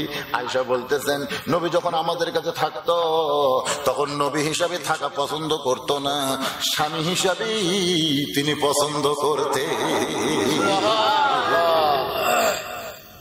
তো এখন মা খাদিজা খুব হাসতেছে, এটা দেখে আল্লাহ রাসূল বলতেছে, খাদিজা আপনি তো জান্নাতের 1 নম্বর হয়ে গেলেন, তো 2 নম্বর কে হলে ভালো হয়? যেরকম পুরুষের মধ্যে 2 নম্বর ওমর, 3 নম্বর ওসমান, 4 নম্বর আলী, এরকম পুরুষের একটা শ্রেণী আছে না নাই? তো মেয়েদের মধ্যে 2 নম্বর জান্নাতি কে হলে ভালো হয়? মা খাদিজা মুস্কি মুস্কি হাসে আর বলে, রাসূলুল্লাহ মেয়েদের মধ্যে 2 নম্বর জান্নাতি আমার মেয়ে ফাতেমাকে ঘোষণা করলেই ভালো হয়। আল্লাহ নবী চমকে গেলেন, খাদিজা আপনার পেট থেকে 4টা মেয়ে হয়েছে, রোকেয়া, কুলসুমা, জয়নাব, ফাতেমা, আপনি আর 3টা মেয়ের কথা না বলে আপনি সরাসরি ফাতেমার কথা কেন বললেন? নবী বলতেছে খাদিজাকে, আপনার মেয়ে কয়টা? 4টা। তো কুলসুমা, জয়নাব, রোকেয়া এই 3টা বাদ দিয়ে সরাসরি ফাতেমাকে 2 নম্বর কেন বললেন? খাদিজা বলতেছে, নবী গো ওই 3টা মেয়েকে আমি উদরে ধারণ করেছি, কিন্তু ফাতেমা শুধু আমার উদরে না, ফাতেমা হইল আমার কলিজা। এখন বলেন তো, একটা সন্তানকে বাবা বেশি চেনে না মা বেশি চেনে? আল্লাহ রাসূল চমকে বললেন, খাদিজা 3টা মেয়ে কি আপনি উদরে ধারণ করেছেন, আর ফাতেমাকে উদরে ধারণ করার পরেও ফাতেমা আপনার কলিজা কেন হলো? খাদিজা বলছে যে হুজুর শুনবার যদি চান তো শোনেন। আমার তখন কোন জিনিসের দরকার হয় আমি প্রথম ডাক দেই, রোকেয়া। প্রথম হয়তো পাক্ষিক করতে একটা কিছু দরকার হয় না, হয় কি হয় না, মায়ের দরকার হয় না, রোকেয়া ওই পাড়ার বেড়াবার গেছে, পশ্চিম পাড়ার বেড়াবার গেছে, জয়নাব ঘুম পাড়তেছে, কি পারতেছে? ঘুম পাড়তেছে। কুলসুম পাশের বাড়িতে গেছে।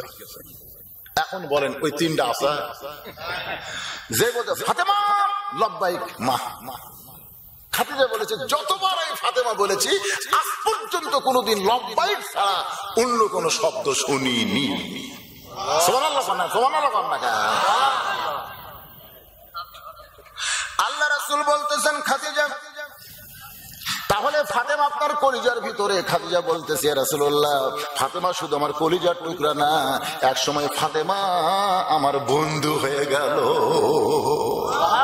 মানে মা আর মেয়ের মধ্যে এমন মিল। একদিন খাদিজা গল্প বলতেছে, ফাতেমা আমার তখন বিয়া হয়েছিল, তুমি বিয়ার খবর জানো? মানে গল্পের ছোটে বুঝুন না, যে আমার যখন বিয়া হয়েছিল তুমি সেই বিয়ার খবর জানো? তো ফাতেমা বলতেছে, মা আমি তখন কোথায় ছিলাম? তো খাদিজা চমকে করে বলতেছে, তখন তো তোমার জন্মই হয়নি। তোমার জন্ম হয়নি তো জানবো কি করে? কোরআনে আছে, আল্লাহ বলেছেন, আলাম তারা কাইফা ফাআলা রাব্বুকা বিআসহাবিল ফিল। হে রাসূল আপনি কি হস্তি বাহিনীকে দেখছেন? আল্লাহ রাসূল বলতেছে, আল্লাহ যখন হস্তি বাহিনীর ঘটনা ঘটলো তখন আমি কোথায় ছিলাম? আল্লাহ কয়, তখন তো আপনার জন্মই হয়নি, তাহলে দেখলাম কি করে? আলাম তারা মানে কি বুঝতেছেন না? তারা মানে দেখা। একটু মনোযোগ দিয়ে শোনেন। ফাতেমা চমকে গিয়ে বলতেছে, মা তাহলে আপনার বিয়ার ঘটনা খুব সুন্দর হবে। আপনি যখন বলতেছেন ফাতেমা আমার বিয়ার খবর কি জানো, তাহলে বিয়ার খবর অবশ্যই সুন্দর হবে। খাদিজা বলতেছে, মা তো আমি যখন তোমার বাবার সঙ্গে বিয়ে হয়েছে তখন তোমার বাবা কিন্তু আমার বাড়িতে রাখালি করতো। যেই বলতে রাখালি করতো সঙ্গে সঙ্গে ফাতেমা দৌড়ে এসে খাদিজার মুখে এভাবে হাত দিয়ে চাপা দিয়ে বলে, মা খবরদার আপনি বলবেন না আমার বাবা রাখাল, এইটা আমি শুনতে চাই না। রাসূল বলেছেন ছেলেদের চাইতে মেয়েরা কিন্তু বাবাকে বেশি ভালোবাসে। রে দুনিয়ার বাবারা, তোমরা মেয়েদেরকে বেশি ভালোবেসো, কারণ ছেলে আর মেয়ে যদি দুইটা তোমার ঘরে থাকে, তুমি বাজার থেকে যদি কোনো মিষ্টি কেনো, তাহলে বাড়িতে আসার পরে খবরদার ছেলের হাতে মিষ্টির প্যাকেট দিবা না, ওই মিষ্টির প্যাকেট দিতে হবে মেয়ের হাতে। সুবহানাল্লাহ। কার হাতে দেওয়া লাগবে? তো মেয়ের হাতে আপনি মিষ্টির প্যাকেট দিয়েছেন, মেয়ে মিষ্টির প্যাকেট খুলে দেখে 6টা মিষ্টি, 2টা মা দিছে, 2টা বাপক দিছে, আর 2টার ভাইক দিছে। বাপ বলতেছে, মা 6টা মিষ্টি 2টা করে দিলে তোর ভাগে কি? আপনারা খালি আমার খাওয়া, আপনারা খালি আমার খাওয়া। সুবহানাল্লাহ করবেন না? আর ওই 6টা ভুল করে যদি বেটার হাতে দেন, বেটার প্যাকেট খুলেই কিন্তু 2টা এক হাত থেকে চাপে ধরবি, আর 2টা একবার মুকুট মারবি। বাপ বলতেছে, কে রে তুই একলা খাস, সামান্য মিষ্টি আনছেন কেন? আর আনবার পারেন না, তাকু দেবো না।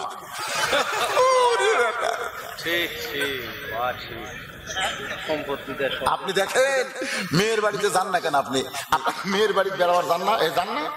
যখন যাবেন তখন থেকে আসা পর্যন্ত আপনার মুখ বন্ধ আছে, একটা না একটা দিতেছে, একটা শেষ হইতে আরেকটা।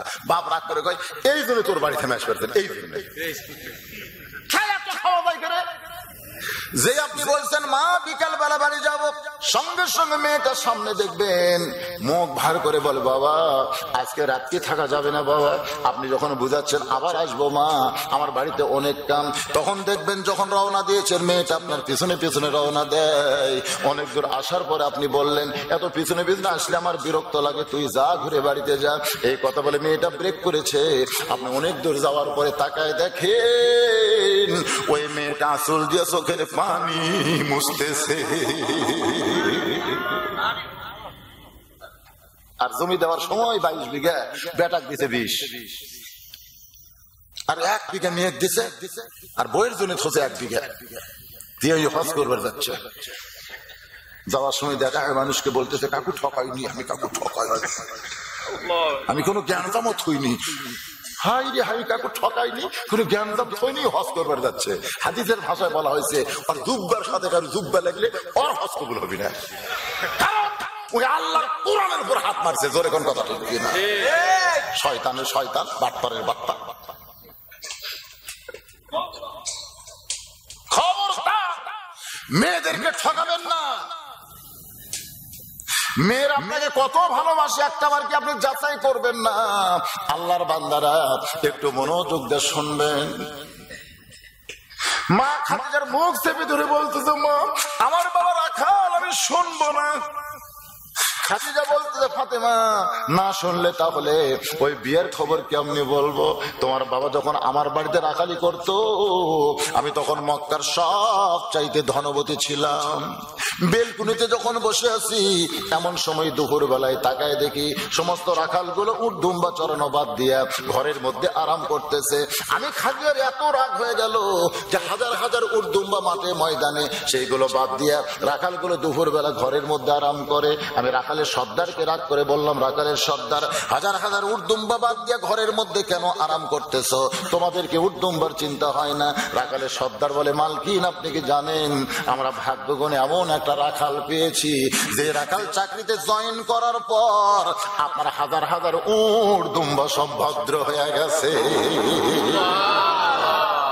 রাখাল যদি বলে খাও, সঙ্গে সঙ্গে উট দুম্বা খায়। রাখাল যদি বলে খাওয়া বন্ধ করে, উট দুম্বা খাওয়া বন্ধ করে দেয়। রাখাল যদি বলে চলো যাই উটের লাইনে, উট দুম্বা লাইনে দুম্বা রাস্তা হয়ে যায়। খাদিজা চিল্লায় বলে, রে রাখালের সর্দার, এরকম গাঁজা করে গল্প কেমনে করতেছ? একটা মানুষ রাখালের বাদ তো কোনোদিন জন্তু জানোয়ার হবার পারে না। রাখালের সর্দার বলে, মালকিন বিশ্বাস যদি না হয় তাহলে আপনি তদন্ত করে দেখতে পারেন। খাদিজা বলে, ফাতেমা আমি তদন্ত করতে গিয়ে দেখি সূর্যের তবে পাহাড় পোড়া গন্ধ আসতেছে, পাথর পোড়া গন্ধ আসতেছে, কিন্তু তোমার বাবা রাখালের মাথায় কে যেন একটা ছাতা ধরেছে। আমি আশ্চর্য হইয়া তাকায় দেখি এক খণ্ড ঘন মেঘ তোমার বাবার মাথার উপর দিয়ে বইতেছে। তোমার বাবা যেই দিকে যায় মেঘটাও সেই দিকে যায়। তোমার বাবা যখন বসে মেঘটা তখন নিচের দিকে চলে আসে। আমি 40 বছর একজন বিধবা ওই রাখালকে আরো নিকট থেকে যখন দেখবার চাই, এমন সময় একটা বাতাস ওই রাখালের শরীরের সঙ্গে লাইগা আমার নাকের মধ্যে ঢুকেছে। ফাতেমা, ওই বাতাস দুনিয়ার কোনো বাতাস নয় মা, ওই বাতাস জান্নাতের দরজা খুলে আল্লাহ মিশকাবের সুগন্ধ তোমার বাবার শরীরে বহায়া দিছে। এই দৃশ্য দেখার পরে আমি খাদিজার বিধবা থাকার পরেও আর স্থির থাকতে পারলাম না। তোমার বাবাকে আমি স্বামী হিসেবে গ্রহণ করে নিয়েছি। খাদিজা বলতেছি, ইয়া রাসূলুল্লাহ, ফাতেমাকে 2 নম্বর জান্নাতি দিলে ভালো হয়। আল্লাহর নবী বললেন, খাদিজা, আপনি যেই ফাতেমাকে 2 নম্বর জান্নাতি বলতেছেন সেই ফাতেমা কিন্তু জান্নাতি নয়। যেই কইছে ফাতেমা জান্নাতে নয়, মা খায় চমকে বলে, তাহলে ফাতেমার খবর কি? রাসূল বললেন, ফাতেমা হলো জান্নাতি নারীদের নেত্রী।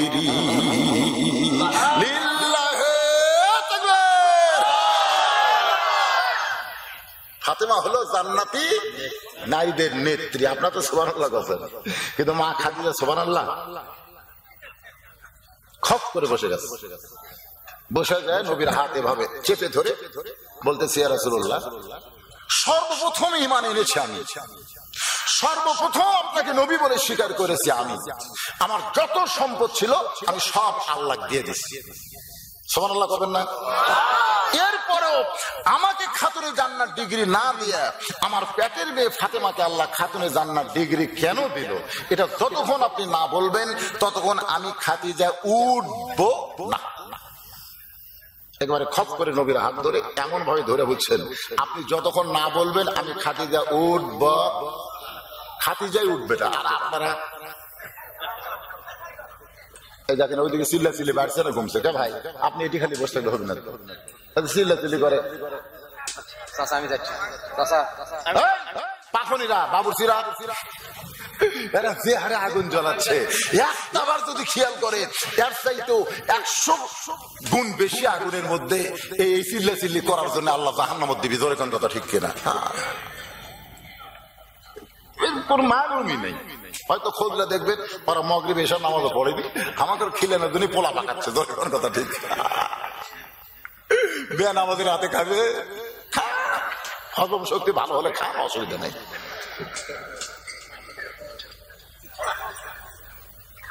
হাসতেছেন গায়ে, নাম তো তাবারাকাল্লাযী দিয়ে দিয়েছেন, তাবারাকাল্লাযী বিয়াদিহিল মুলক, নাম তাবারাক। চিল্লাচিল্লি বন্ধ হবে, হয়ে গেছে ইনশাআল্লাহ। আল্লাহর বান্দার একটু মনোযোগ দেন। কোন আমলের কারণে, শোনেন, আপনাদের জন্য দরকার না হলো মা বোনদের জন্য দরকার আছে না নাই? কোন আমলের কারণে আল্লাহ খাদিজাকে বাদ দেয়া ফাতেমাকে খাতুনে জান্নাত ডিগ্রি দিল? যতক্ষণ না বলবেন ততক্ষণ আমি খাদিজা উঠব। মেয়েরা কিন্তু জেদ কম না বেশি? আল্লাহ রাসূল বলেন, খাদিজা, কোন আমলের কারণে আপনাকে বাদ দিয়া আল্লাহ ফাতেমাকে খাতুনে জান্নাত ডিগ্রি দিল, এটা যদি শুনবার চান তাহলে আমার 2টা প্রশ্নের উত্তর দেওয়া লাগবে। নবী প্রশ্ন করবে খাদিজাকে, উত্তর দিবে কে? খাদিজা। ধরে বলেন কে? 2টা প্রশ্নের উত্তর দেওয়া লাগবে। এখন কি 2টা প্রশ্ন মা খাদিজাকে করবেন, একটু পরে আসতেছি উত্তর কি হবে। আর খাতুনে জান্নাত ফাতেমাকে আল্লাহ কেন ডিগ্রি দিল, এটা আমাদের জন্য না হোক মা বোনদের জন্য শোনার দরকার আছে। ধরে কান, এই জন্যই মা বোনদের শুনতে হবে, কারণ আমাদের মা বোনেরা যদি ভালো হয়ে যায় আমরা কি, আমরা ভালো না, আমরাও ভালো হয়ে যাবো। কারণ এখন মেয়েরা ভালো হলে তো পুরুষ মানুষ এমনি ভালো হবে। ও মায়ের আসেন, আপনাদের একটু ধৈর্য ধারণের জন্য এই কথাগুলো বলে চলে আসলাম। আল্লাহ বলে মুসা রে, মৃত্যুকে পছন্দ করার 3 নম্বর কারণ, মৃত্যুকে পছন্দ করার যে 3টা কারণ আছে এই কারণগুলো বলো। মুসা বলতেছে আল্লাহ মৃত্যুকে পছন্দ করার 1 নম্বর কারণ হলো, একটু মনোযোগ দিয়ে শুনবেন, মৃত্যুকে পছন্দ করার 1 নম্বর কারণ হলো না মরলে জান্নাতে যাওয়া যাবে না। এত সুন্দর জান্নাত আপনি বানায় রাখছেন, সেই জান্নাতে যাইতে গেলে মরতে হয়। আপনারা যারা এখানে এসেছেন, আপনারা কারা কারা জান্নাতে যাবার চান? আল্লাহকে একটু 2 হাত তুলে দেখান তো দেখি, যারা যারা যাবার চান। লিল্লাহে তাকবীর, হাত নামান, হাত নামান। আচ্ছা মনে করেন আপনারা যখন 2 হাত তুলেছেন তখন কিন্তু ফেরেশতারা আল্লাহ বলতেছে, আল্লাহ এই যে তোমার বান্দারা পাগলের মতন জান্নাতে যাওয়ার জন্য 2 হাত তুললো, এরা কি জান্নাত দেখছে? আল্লাহ বলতেছে দেখেনি রে। তো জান্নাত দেখেনি সেটা পাওয়ার জন্য হাত তুললো, এরা কিসের পাগল? আল্লাহ বলতেছে শোন ফেরেশতা, তোরা সাক্ষী থাক, যেই বান্দারা জান্নাত জীবনে দেখলো না সেই জান্নাত পাওয়ার জন্য আল্লাযীনা ইউমিনুনা বিল গায়ব, অদৃশ্যকে বিশ্বাস করে হাত তুলেছে, ওই হাত তোলা মানুষগুলোকে আমি জান্নাতি হিসাবে কবুল করে নিলাম। আপনাদের কি মনে হয় যদি আল্লাহ আমাকে জান্নাত হিসেবে কবুল করে নেয়, এখানে কেউ বাধা দিবার পারবে? এখন চিন্তা করেন, আল্লাহ আমাকে জান্নাত দিছে, কিন্তু যাবেন কিভাবে? না না, জান্নাতে আল্লাহ বলতে যা, আমি তোদের জান্নাত দিয়ে দিলাম, যদি এখনই যা, তারপর যাবেন কিভাবে? যাওয়ার মাধ্যম কি? মরা লাগবে, কারণ জান্নাতে যাবার গেলে মরা লাগবেই, না বললে জান্নাতে কেমনে যাবেন? তো এখন আমি বলবো জান্নাতে যদি যাবার চাই তাহলে কি চাই? আপনার বলবেন মরতে চাই, বলতে পারবেন না? জান্নাতে যাইতে গেলে কি চাই? আরো করে জোরসে বলুন। রাজশাহীর সারঘাট আমার একটা ওয়াজ বার আছে, আপনি দেখবেন, মানে কে যেন ফোন করছে যে বদরুল রশিদ বগুড়া থেকে এসে সরকার বিরুদ্ধে ওয়াজ করতেছে, তখন 2 থানার পুলিশ 2 গাড়ি নিয়ে আসতেছে, মাহফিলের কেবল কাছে আসছে। আর এই যে আমি হাজার হাজার লোক নিয়ে জান্নাতে যাইতে গেলে কি চাই? সবাই বলছে মরতে চাই, যে বছর মরবার চাই পুলিশটা গাড়ি ঘুরে রে, এই গাড়ি ঘুরে রে, উঠি যায় লাভ নাই, কারণ তারা মরবার চায়, তাদের সামনে যায় কোনো লাভ নাই, পিঠে আমাকে রকম মারবি, জোরে কথা। পরে আমার খবর দিলে হুজুর এই মরতে চাই মিছিল শুনে সব পুলিশ আউট। কারণ জানেন এখনো যদি সরকারের কাছে খবর দেয় যে ছাতুয়া মাহফিলে হাজারো বান্দা মরতে চাই মিছিল করতেছে, সরকার কবি ওদের বিরুদ্ধে যাস না, কারণ যারা আগেই মরবার চাচ্ছে ওরকম মারিয়া লাভ কি? জোরে কথা ঠিক। আরে খুশি না বেজার? আল্লাহ বলে মুসা জান্নাতে যাইতে গেলে মরতে চাই ঠিকই আছে, কিন্তু সব মরাকে জান্নাতে নেবে না। জান্নাতে যাইতে গেলে মরতে গেলে কি হয়ে মরা লাগবে? আল্লাহ বলেছে লা তামুতুন্না, তোমরা মৃত্যুবরণ করো না, ইল্লা ওয়া আনতুম মুসলিমুন।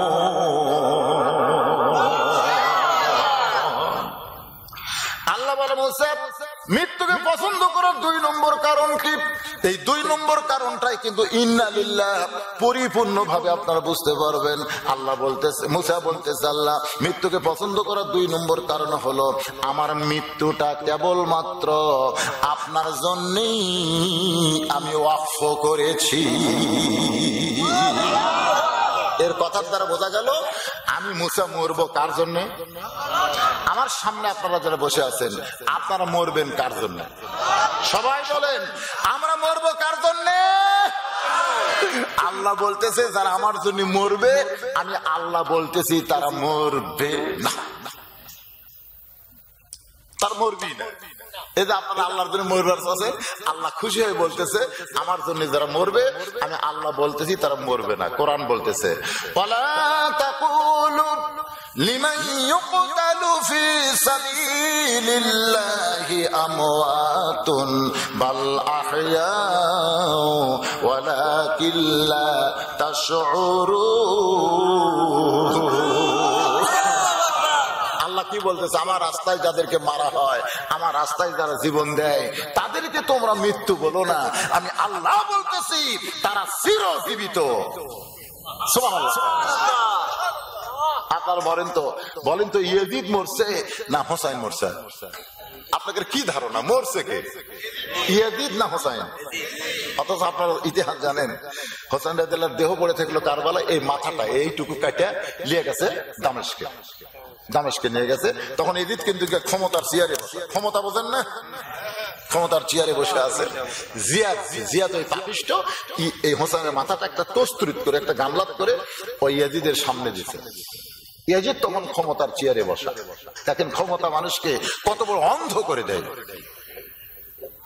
আসলে ক্ষমতার মালিককে আরো ধরে বলে আল্লাহ। কিছু সময় মানুষকে ক্ষমতা দেয় আর মানুষ সেই ক্ষমতা নিয়ে ছয়তলা তুলে এখন ক্ষমতার অহংকার বলতেছে আমার বাড়ি আমার ঘর আমার নামাইকে।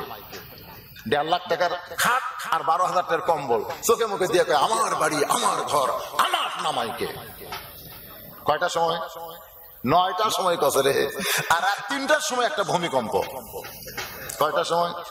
খালি এরকম বিল্ডিং একটু লড়ে উঠছে। এই ভূমিকম্পে ওই এত জোরে নামছে যে ওর যে একটা লঙ্গি খুলে কম্বলের তলে ওটা পরারও টাইম পায় না। নিচে সর করে নামে যাচ্ছে। আচ্ছা ভাই বিল্ডিং এর দিকে তাকিয়ে আছে, আরো বহু লোক নামছে কিন্তু তারকে পরনে লুঙ্গি আছে। তারা বলতেছে কে রে ভূমিকম্প তো আমরাও নামছি তো তোর লুঙ্গি 6তলা। সবাই বলতেছে কে রে পাগলা আমাদের পরনে লুঙ্গি আছে তোর পরনে নাই কেন? ও তখন মনে করতেছে আমি 9টার সময় বলছিলাম আমার নামাইকে, এমন ভাবে আল্লাহ নামালো রে ন্যাক করে নামাচ্ছে।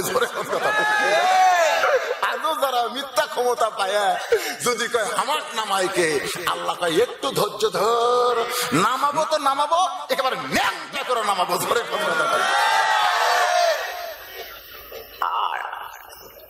ক্ষমতার মালিককে আরো জোরে تعز من تشاء وتذل من تشاء بيدك الخير إنك على كل شيء قدير। এখন ক্ষমতার চেয়ারে বসে হাতে একটা লাঠি ছিল। কি ছিল? ওই যে গামলার মধ্যে যে হোসেন রাদিয়াল্লাহু মাথা, ওই মাথার মুখের মধ্যে লাঠি ঢুকাই দিছে। লাঠি ঢুকাই দিয়ে ইয়াজিদ তিরস্কার করে বলতে হোসাইন খালি জেদ করে মরে গেলি, খালি জেদ করে মরে গেলি। যদি আমার সঙ্গে আপোষ করতি, আমার সঙ্গে যদি আপোষ করতি তুই হইতি মসজিদ নবীর সবচাইতে বড় ইমাম, তুই করবি ইমামতি আর আমি হব রাষ্ট্রপতি। খালি জেদ করে তুই এই মরে গেলি রে। কে বলতেছে? ওই যে এদিকের সামনে যত লোক আছে বলছেন উজির নাজির মন্ত্রী, ওরা সবাই মাথা নিচু করে আছেন। মানে এদিক কি বলতেছে লোক মাথা আবার কেউ নেই। একটা লোক মাথা তোলার কথা বলতেছে না, ভয় করতেছে এদিকে যদি কথা বলি আর আমার কাল্লা যদি যায় হোসাইনের কাছে আমারও দাবি রে। কেউ মাথা তুলতেছে না, যে ভয় বর্তমানে আমাকে বাংলাদেশে ধসে। ধরে কোন কথা ঠিক কিনা? কেউ যখন কথা বলতেছে না তখন 80 বছরে শোনেন বুড়া মানুষ খালি মসজিদে চেয়ার খোঁজে না। বুড়ারা সারা জীবন গুটু গুটু খেলছে, যৌবন বসে নামাজ পড়েনি, ওই বুড়া বসে চেয়ার লিয়ে গেছে। লাঠি কষে মসজিদের সামনে কাতের কাছে চেয়ার খুঁজবে, তোর চাপাত লাগতেন দরকার। মসজিদের মধ্যে চেয়ার কে রে? মসজিদের মধ্যে চেয়ার কে? যে লোকটা চেয়ারে বসে নামাজ পড়ে আমি তাকে বলবো বাড়িতে পড়েন। লা ইউকাল্লিফুল্লাহু নাফসান ইল্লা উসাহা। আপনি পারবেন না, আপনার জোর করে ইসলাম চাপায় দেয়নি। বসে থেকে নামাজ পড়বেন, বাড়িতে পড়েন। কারণ জামাতে নামাজ পড়া সবার জন্য শর্ত না, কেবলমাত্র সুস্থ সবল মানুষ যারা জামাতে নামাজ পড়বে তারা। জোরে কোন কথা ঠিক কিনা? কোন বুড়া সুড়া ভাঙ্গা সুড়ে মসজিদে যাওয়া লাগবে না। কারণ যে যৌবন বয়স সরকারকে দেয়, বুড়া বয়সে সরকার তার পেনশন খেলে। যৌবন বয়সে যদি আপনি 5 ওয়াক্ত নামাজ মসজিদে পড়েন, বুড়া বয়সে আপনি যেখানে পড়েন পেনশনের সওয়াব আপনার মরাপন তো আল্লাহ দিয়ে দিবি। অসুবিধা কি?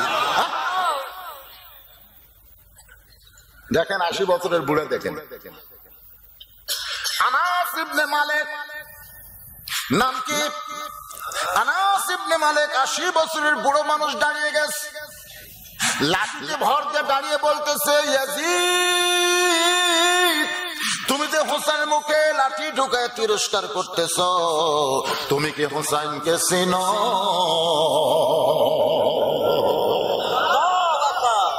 এভাবে শাহাদত আঙ্গুলি তুলে বলতেছে, এই পাপিষ্ঠ, এই নরধম, এই বজ্জাত, 80 বছরের বুড়ো মানুষ, যার মধ্যে লাঠি ঢুকায় তিরস্কার করতেছ, সেই হোসেনকে তুমি চিনো? সমস্ত যারা মাথা নিচু করে বসেছিল, স্বৈরাচারীর বিরুদ্ধে কথা কে কয় রে? সবাই কিন্তু জানে ইয়াজিদ স্বৈরাচারী, দরকার কথা ঠিক কিনা? কারণ খেলাফত, খেলাফত আল্লাহ খেলাফতের সিস্টেমটা বলে দিয়েছে, আর কিন্তু খেলাফত বাদ দেয় ওই মুলকিয়াত চালু করছে, বাদশাহী চালু করছে। আসলে বাদশাহীর মালিক কে? আল্লাহ। আর ওই যে ক্বালা রাব্বুকা লিল মালাইকাতি ইন্নী জাইলুন ফিল আরদি খলিফা, আমরা মানুষেরা খেলাফত চর্চা করতে পারবো, কিন্তু মুলকিয়াত চর্চা করার ক্ষমতা আমাদের নাই। নাই খেলাফত কি? ওই যে মেম্বারে দাঁড়ায় খুতবা দিচ্ছে, এক সাহাবী মাঝখান থেকে দাঁড়িয়ে বলে, হযরত ওমরকে, ইয়া আমিরুল মুমিনিন, আপনার খুতবা আমরা শুনবো না।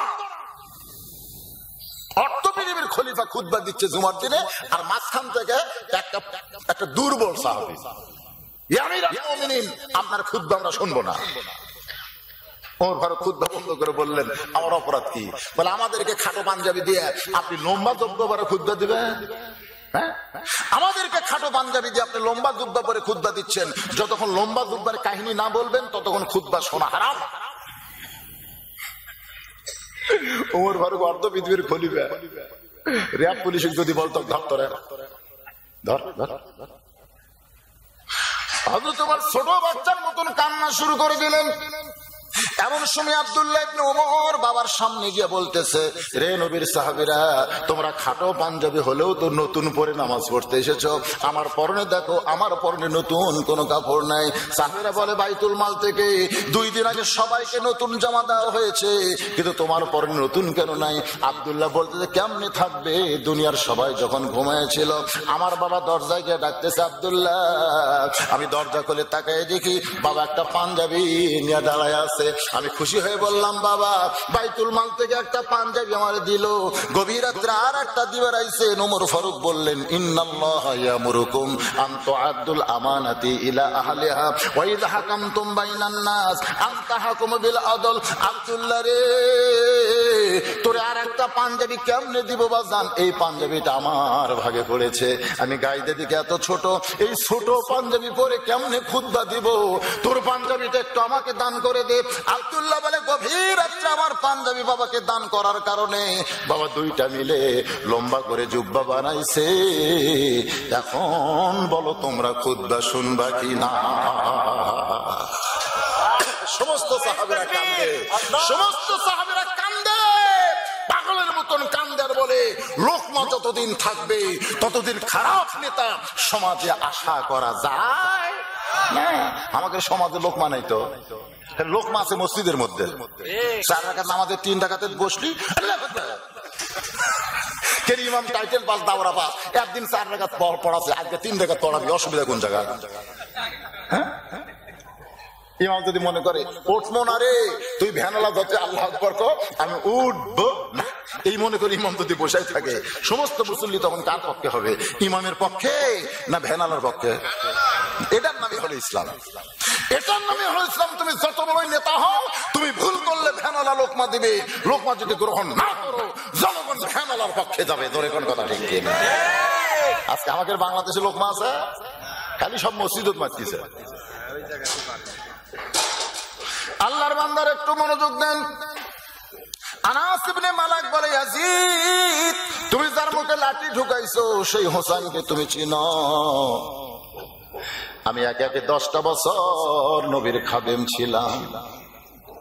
আমি আনাস নবীর ঘরের ভিতরে, নবী তখন নামাজের সেজদায়, কোত্থেকে ওই হোসাইন দৌড়ে এসে নবীর পেটে লাফতে চড়ে বলতে, চল ঘোড়া চল, চল ঘোড়া চল।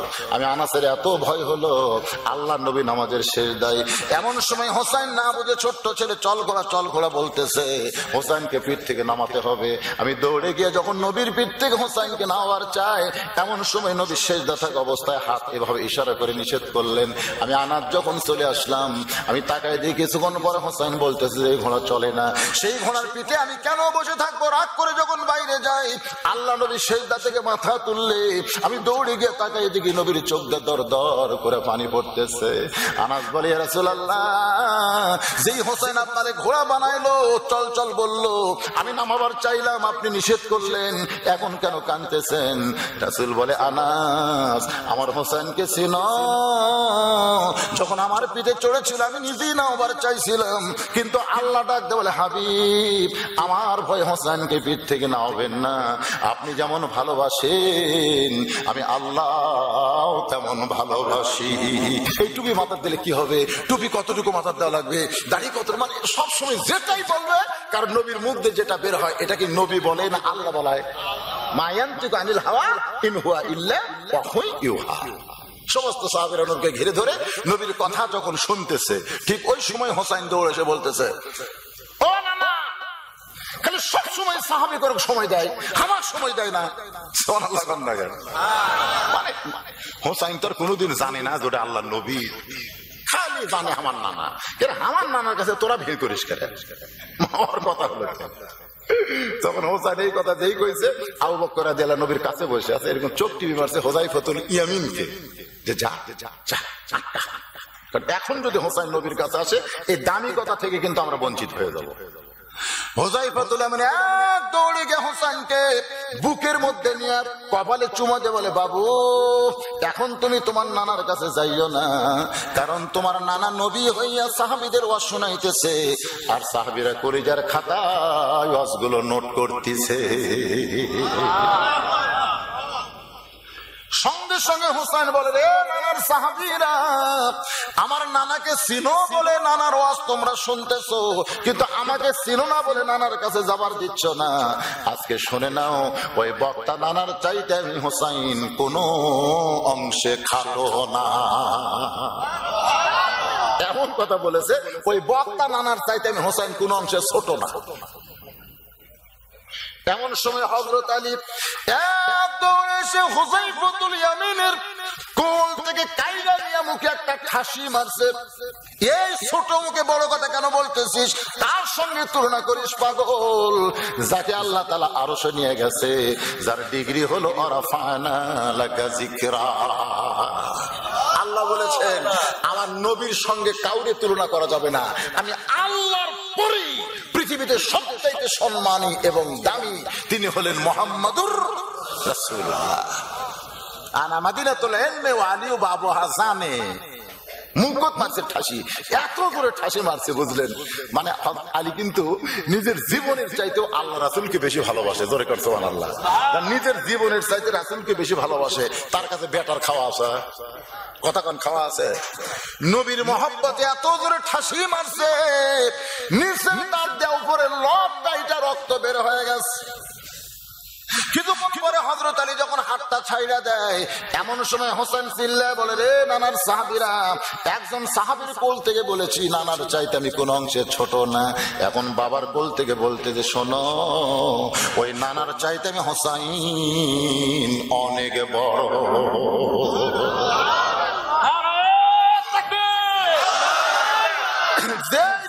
অনেক বড়। এমন সময় যে রাস্তাতে গেলে শয়তান 40 দিন যায় না, সেই সাহাবীর নাম কি? চিৎকার করে ওমর না, ওমর বলতেছে, ওমর। আলীকে ডাকতে বলতে, আলী রে, আমার আব্দুল্লাহ যদি এইরকম বেয়াদবি করতো, এক পা তলে আর এক পা উপর দিয়ে মারতাম, টান 2 টুকরা করে ফেলতাম। আমার নবীর সামনে এত বড় বেয়াদবি আমার সহ্য হয় না। সঙ্গে সঙ্গে হযরত আলী হোসেনকে বুকের মধ্যে নিয়ে নবীর মজলিস ত্যাগ করে যখন যাবার চায়, আল্লাহ নবী আনাস বলতেছে যে শোনো, আল্লাহ নবী এতিমের মতন দাঁড়িয়ে বলতেছে শিশুকালে মইরা গেছে মা, গর্ভে থাকতে মরছে পিতায় আমি চোখে দেখলাম না। আসলে নবীর জীবনে কিন্তু আনন্দ নাই, আনন্দ নবী পাইছে দুই নাতিকে নিয়ে। ধরে কোন সুবহানাল্লাহ, দুইখানা হাত বাড়ায় ডাকতেছে আলী রে, আমার কলিজা রে কেড়ে নিস না, আমার কাছ থেকে আমার কলিজাকে আলাদা করিস না রে আলী, দে হোসাইনকে ছাইড়া দে। যেই মাত্র হযরত আলী হোসেনকে ছাইড়া দেয়, হোসেন রক্তমাখা মুখ না এক দৌড়ে এসে নবীর বুকে ঝাঁপ দিয়ে নবীর কপালে চুমা খায়। নানা ভাই, আপনাকে ছাড়া আমি বাঁচবো না, আমার জীবনের চাইতে আপনাকে বেশি ভালোবাসি। কিন্তু একজন সাহাবী দৌড়ে গিয়ে আমার আটকে দিছে। আমি রাগ করে বলেছি নানার চাইতে কোন অংশে ছোট না, কিন্তু আপনার সাহাবী আমার বাবা। এত করে মুখে ঠাসি মারছে না না, তাকায় দেখেন দাঁত আমার লক কাইটা গেছে। আমি রাগ করে বলেছি আপনার চাইতে অনেক বড়। নবী মুচকি মুচকি হাসার বলে হোসেন রে, এই কথা যদি তুমি একলা ঘরের মধ্যে বলতে আমি কিছুই মনে করতাম না ভাই, কিন্তু এতগুলো সাহাবীর সামনে যখন বলেছো সাহাবীরা সবাই খেপে গেছে, তুমি কেমনে বললে আমার চাইতে অনেক বড়। হোসেন বলে না না, আমি বুঝতে পেরেছি তুমিও মন খারাপ করেছো, তাহলে শোনো, তোমার নাতি হোসেন ছোট হতে পারে, তবে হিসাব ছাড়া কথা কোনোদিন বলে না। সঙ্গে সঙ্গে ওমর চিৎকার করে বলতেছে রে হোসেন, তুমি ছোট্ট মানুষ, তুমি আমার হিসাবের জানো কি? সঙ্গে সঙ্গে হোসেন রাগ করে বলে নানু ভাই, তোমার আমার মধ্যে গল্প হয়, কিন্তু তোমার ওমর খালি মাথা মারতেছে। সঙ্গে সঙ্গে নবী বললেন এজলিস ইয়া ওমর, ওমর তুমি একটু বসে যাও, আমি আমার হোসেনের একটু হিসাব শুনতে চাই।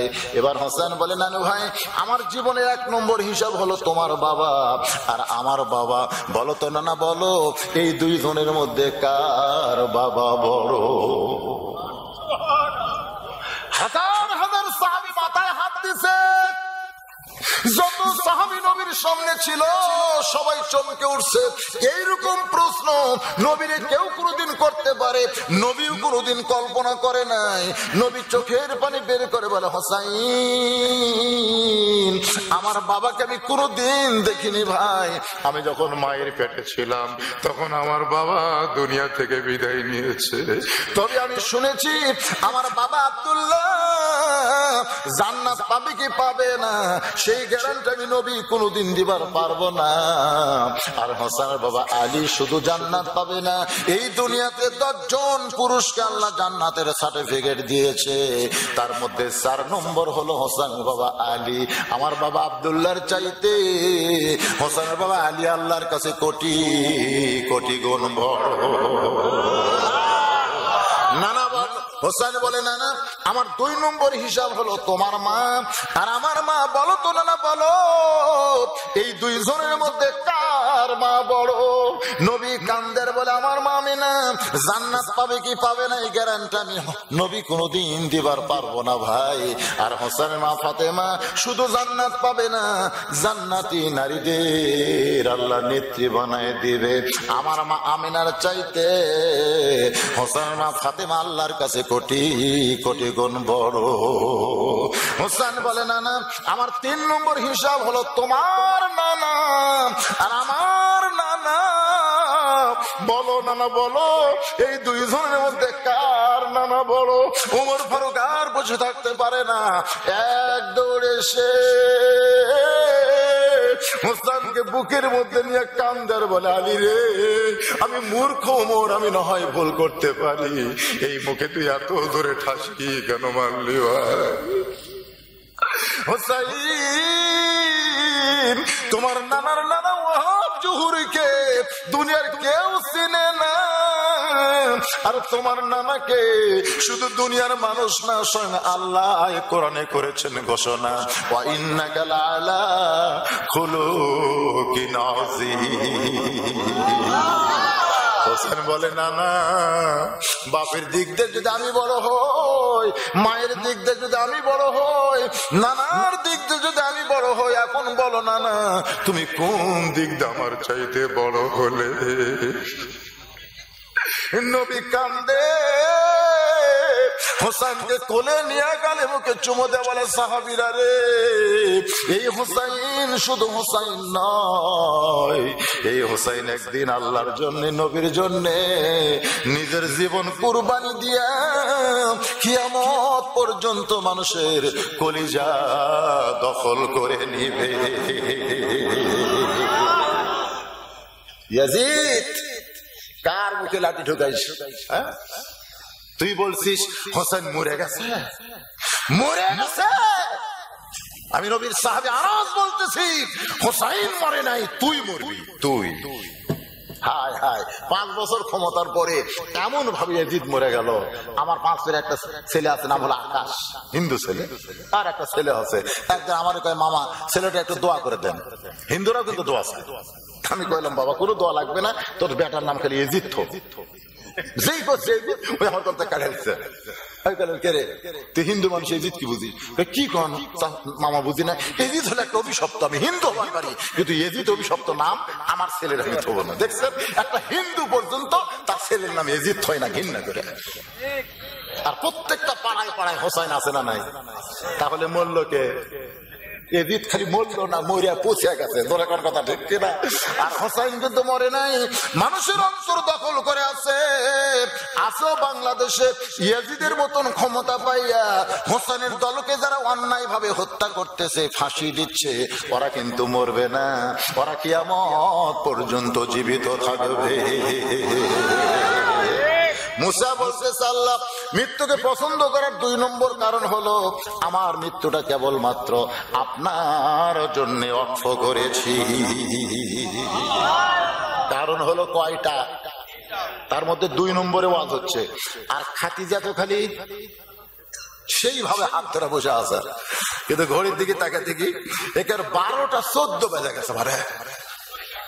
না চলবে চলবে না, আমাকে বলছে হুজুর 12টা বন্ধ করলি টাকা হালাল।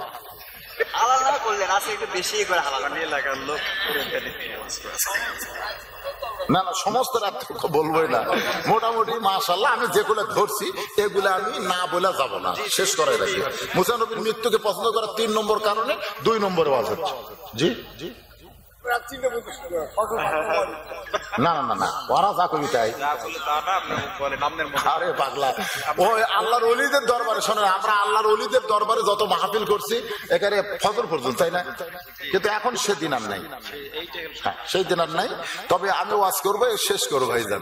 এই যে আপনারা ওয়াজ শুনতেছেন, মা বোনেরা বসে আছে, কারণ খাদিজা বলতেছে, রাসূল বলেছে খাদিজাকে 2টা প্রশ্ন করব, উত্তর দিলেই বুঝতে পারবে কোন আমলের কারণে আল্লাহ খাদিজাকে বাদ দিয়া ফাতেমাকে খাতুনে জান্নাত ডিগ্রি দিয়েছে। মনে এখনো ভুলে গেছে? আমার মায়েদের জন্য শোনা দরকার। আর মুসা আলাইহিস সালাম মৃত্যুকে পছন্দ করে 3 কারণে, তার মধ্যে 2 নম্বর ওয়াজ চলতেছে, বাকি আর একটা কারণ পড়ে আছে। এই সবগুলো ওয়াজ আমি করে তারপরে আখিরে মোনাজাত করব। এতে যদি রাত 1টা বাজে কোনো আপত্তি আছে? আপত্তি আছে? সবাই হাত তুলে বলেন কোন আপত্তি? খাদিজা বলে রাসূলুল্লাহ আমি 55 বছর বয়সে ঈমান গ্রহণ করেছি। আল্লাহ নবী বলেন খাদিজা ঈমান গ্রহণ করার আগে আপনি কি ছিলেন? খাদিজা বলে হুজুর আমি কাফির ছিলাম। রাসূল বলে খাদিজা বর্তমান আপনার বয়স কত? বলে 61 বছর। তাহলে 61 বছরের মধ্যে 55 বছর আপনি কাফের ছিলেন। ও খাদিজা, এখন আপনার কাছে আমার প্রশ্ন হলো আপনার মেয়ে ফাতেমা কত বছর কুফরে হালে কাটাইছে? খাদিজা বলতেছে জান্নাতি জান্নাতি জান্নাতি, আমার ফাতেমা জান্নাতি হয়ে জন্ম নিয়েছে। এখন আপনি বলেন 1 নম্বর প্রশ্নে কে জিতল? খাদিজা বলতেছে ফাতেমার কাছে আমি থুতি নাই, কারণ জন্মসূত্রে জান্নাতি, আর আমি 55 বছর কুফরে হালে কাটাইছি। আল্লাহ রাসূল বলে খাদিজা এখন 2 নম্বর প্রশ্ন হলো আপনার নাকের সাইজ, মুখের সাইজ, গায়ের রং, দাঁতের চেহারা দুনিয়ার কত পুরুষ বলতে পারে, আপনি কি তার হিসাব দিতে পারবেন?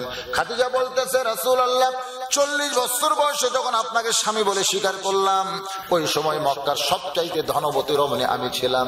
এই ধনবতী হওয়ার পিছনে কারণ হলো আমার অনেকগুলো ব্যবসা ছিল। এই ব্যবসা চালু রাখার জন্য অনেক পুরুষ কর্মচারী আমার ছিল, অনেক পুরুষ খরিদ্দার আমার ছিল। ওদের সঙ্গে লেনদেন করতে গিয়া ওরা আমার নাক দেখেছে, মুখ দেখেছে, দাঁত দেখেছে, চোখ দেখেছে, চুল দেখেছে। হাজার হাজার পুরুষ মানুষ বলতে পারে খাদিজার নাকের সাইজ কেমন, মুখের সাইজ কেমন, দাঁতের সাইজ কেমন। আল্লাহ রাসূল বলে খাদিজা, তাহলে আপনি নিজেই বলতেছেন হাজার হাজার পুরুষ আপনাকে দেখেছে, এখন বলেন তো আপনার পেটের মেয়ে ফাতেমার নাকের সাইজ কেমন, মুখের সাইজ কেমন, গায়ের রং কেমন, এটা দুনিয়ার কত পুরুষ বলতে পারে। খাদিজা বলতেছে পর্দানিশি, পর্দানিশি, পর্দানিশি, আমার ফাতেমা পর্দার ভিতরে জন্ম নিয়েছে। রাসূল বলে খাদিজা তুমি মা হইয়া বললা ফাতেমা পর্দার মধ্যে জন্ম নিয়েছে, আর আমি বাবা হইয়া আল্লাহর নবী হওয়ার কারণে বলে দিলাম ফাতেমা শুধু পর্দার ভিতরে জন্ম নিয়েছে ঠিক না, পর্দার মধ্যে থাকবে দুনিয়ায়, আবার পর্দার ভিতরে ফাতেমা বিদায় নিবে। সুবহানাল্লাহ কন্যা কেন? আপনারা জানেন মা ফাতেমা কিন্তু রাত্রিবেলা মারা গেছে, রাত্রিবেলা মারা গেছে, আবার রাতের অন্ধকারে তাকে কবর দেওয়া হয়েছে। হযরত আলী কবর দেওয়ার পরে আসমানের দিকে তাকায় বলতেছে আল্লাহ, যে ফাতেমার কোনো জানাজার দরকার হলো না, কারণ ফাতেমা বলেছে লক্ষ লক্ষ মানুষ যদি জানাজায় বলে ফাতেমা ভালো, আর আমার স্বামী যদি বলে ফাতেমা ভালো না, ওই লক্ষ মানুষের দোয়াতে ফাতেমার এক তিল পরিমাণ লাভ হবে না। আর দুনিয়ার তামাম মানুষ যদি বলে ফাতেমা খারাপ, আর আমার স্বামী যদি বলে আমার ফাতেমা ভালো, এক স্বামীর সার্টিফিকেটে ফাতেমার জন্য 8টা জান্নাতের দরজা আল্লাহ খুলে দিবে। হযরত আলী কবর দেওয়ার পরে আসমানের দিকে তাকাই বলে মাবুদ, আমি আলী ফাতেমার প্রতি সন্তুষ্ট হয়ে কবর দিয়েছি, তুমি আল্লাহ তার প্রতি সন্তুষ্ট হয়ে যাও। এই কথা বলে যেই মাত্র তাকাইছে কবরের দিকে, তাকায় দেখে 4-5টা পুরাতন কবর দেখা যায়। এই মাত্র ফাতেমার কবর দিলাম, সেই কবরটা গেল কোন জায়গায়? পুরাতন কবরের মধ্যে নতুন কবর আর দেখা যায় না। আলী বলতে ফাতেমার কবর, ফাতেমার কবর, কে যেন গায়েব থেকে দিচ্ছে খবর, আলী রে আমার ফাতেমা পর্দানিশি, আমি আল্লাহ ফাতেমার কবরকেও কিয়ামত পর্যন্ত পর্দা করে দিয়েছি। সঙ্গে সঙ্গে খাদিজা বলে রাসূলুল্লাহ বুঝবার পেরেছি। আল্লাহ নবী বলেন খাদিজা শুধু পর্দানিশি হওয়ার কারণে আল্লাহ আপনাকে বাদ দিয়া আপনার মেয়েকে খাতুনে জান্নাত ডিগ্রি দিয়েছে। আজকে সেই ফাতেমার সঙ্গে যে মেয়েরা জান্নাতে থাকবার চান, বেপর্দা হয়ে যদি আপনি ঘোরেন যাইতে পারবেন না। নারীদের যত আমল থাক না কেন, 1 নম্বর আমল হলো মেয়েদের পর্দার ভিতরে থাকতে হবে। في بيوتكن ولا تبرجن تبرج الجاهلية الأولى। আল্লাহ বলে মুসা মৃত্যুকে পছন্দ করার 3 নম্বর কারণ কি? মুসা বলতেছে আল্লাহ মৃত্যুকে পছন্দ করার 3 নম্বর কারণ হলো, এই 3 নম্বর কারণ বলার আগে আমি একটা গান আপনাদের শোনাবো। দেখেন তো গানটা শোনা কিছু আজ করতে পারেন কিনা।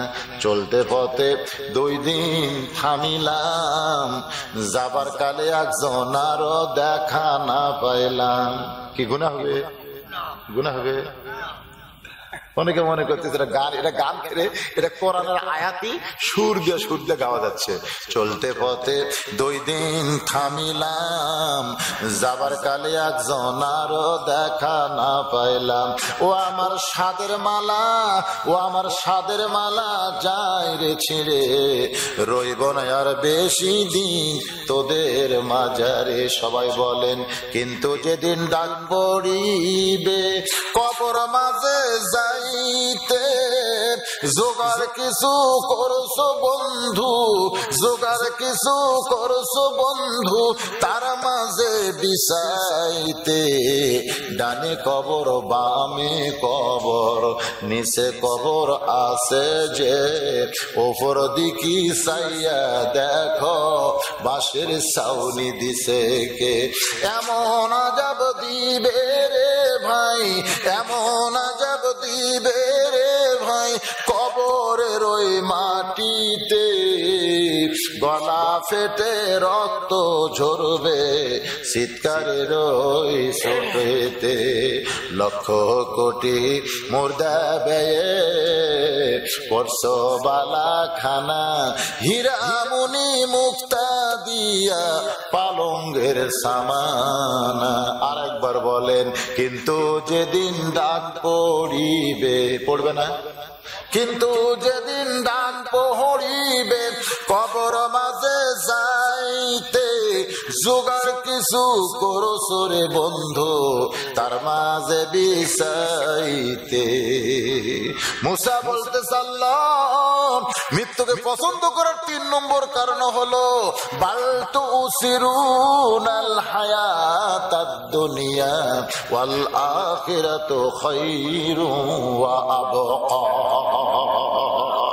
আল্লাহু আকবার। দুনিয়া হলো ক্ষণস্থায়ী, আখিরাত হলো চিরস্থায়ী। মৃত্যুকে পছন্দ করার 3 নম্বর কারণ হলো ক্ষণস্থায়ী জীবন ছেড়ে আমি চিরস্থায়ী জীবনে আনন্দ নিয়ে চলে যাব। কারণ ক্ষণস্থায়ীর কোনো গ্যারান্টি নেই, আর চিরস্থায়ী গ্যারান্টি আছে না? কথা কোন আছে না? নাই। আমরা দুনিয়াতে কি চিরস্থায়ী না ক্ষণস্থায়ী? হ্যাঁ, এই জন্যে 3টা কারণে মৃত্যুকে পছন্দ করি। 1 নম্বর কারণ হলো নাম হলে জান্নাতে যাওয়া যাবে না। 2 নম্বর কারণ হলো মরবো কার জন্যে, আর 3 নম্বর কারণ হলো ক্ষণস্থায়ী জীবন শেষ করে চিরস্থায়ী জীবনে পাড়ি দিব। এই 3টি কারণে মুসা নবী মৃত্যুকে ভালোবাসে, আমরাও মৃত্যুকে ভালোবাসবো।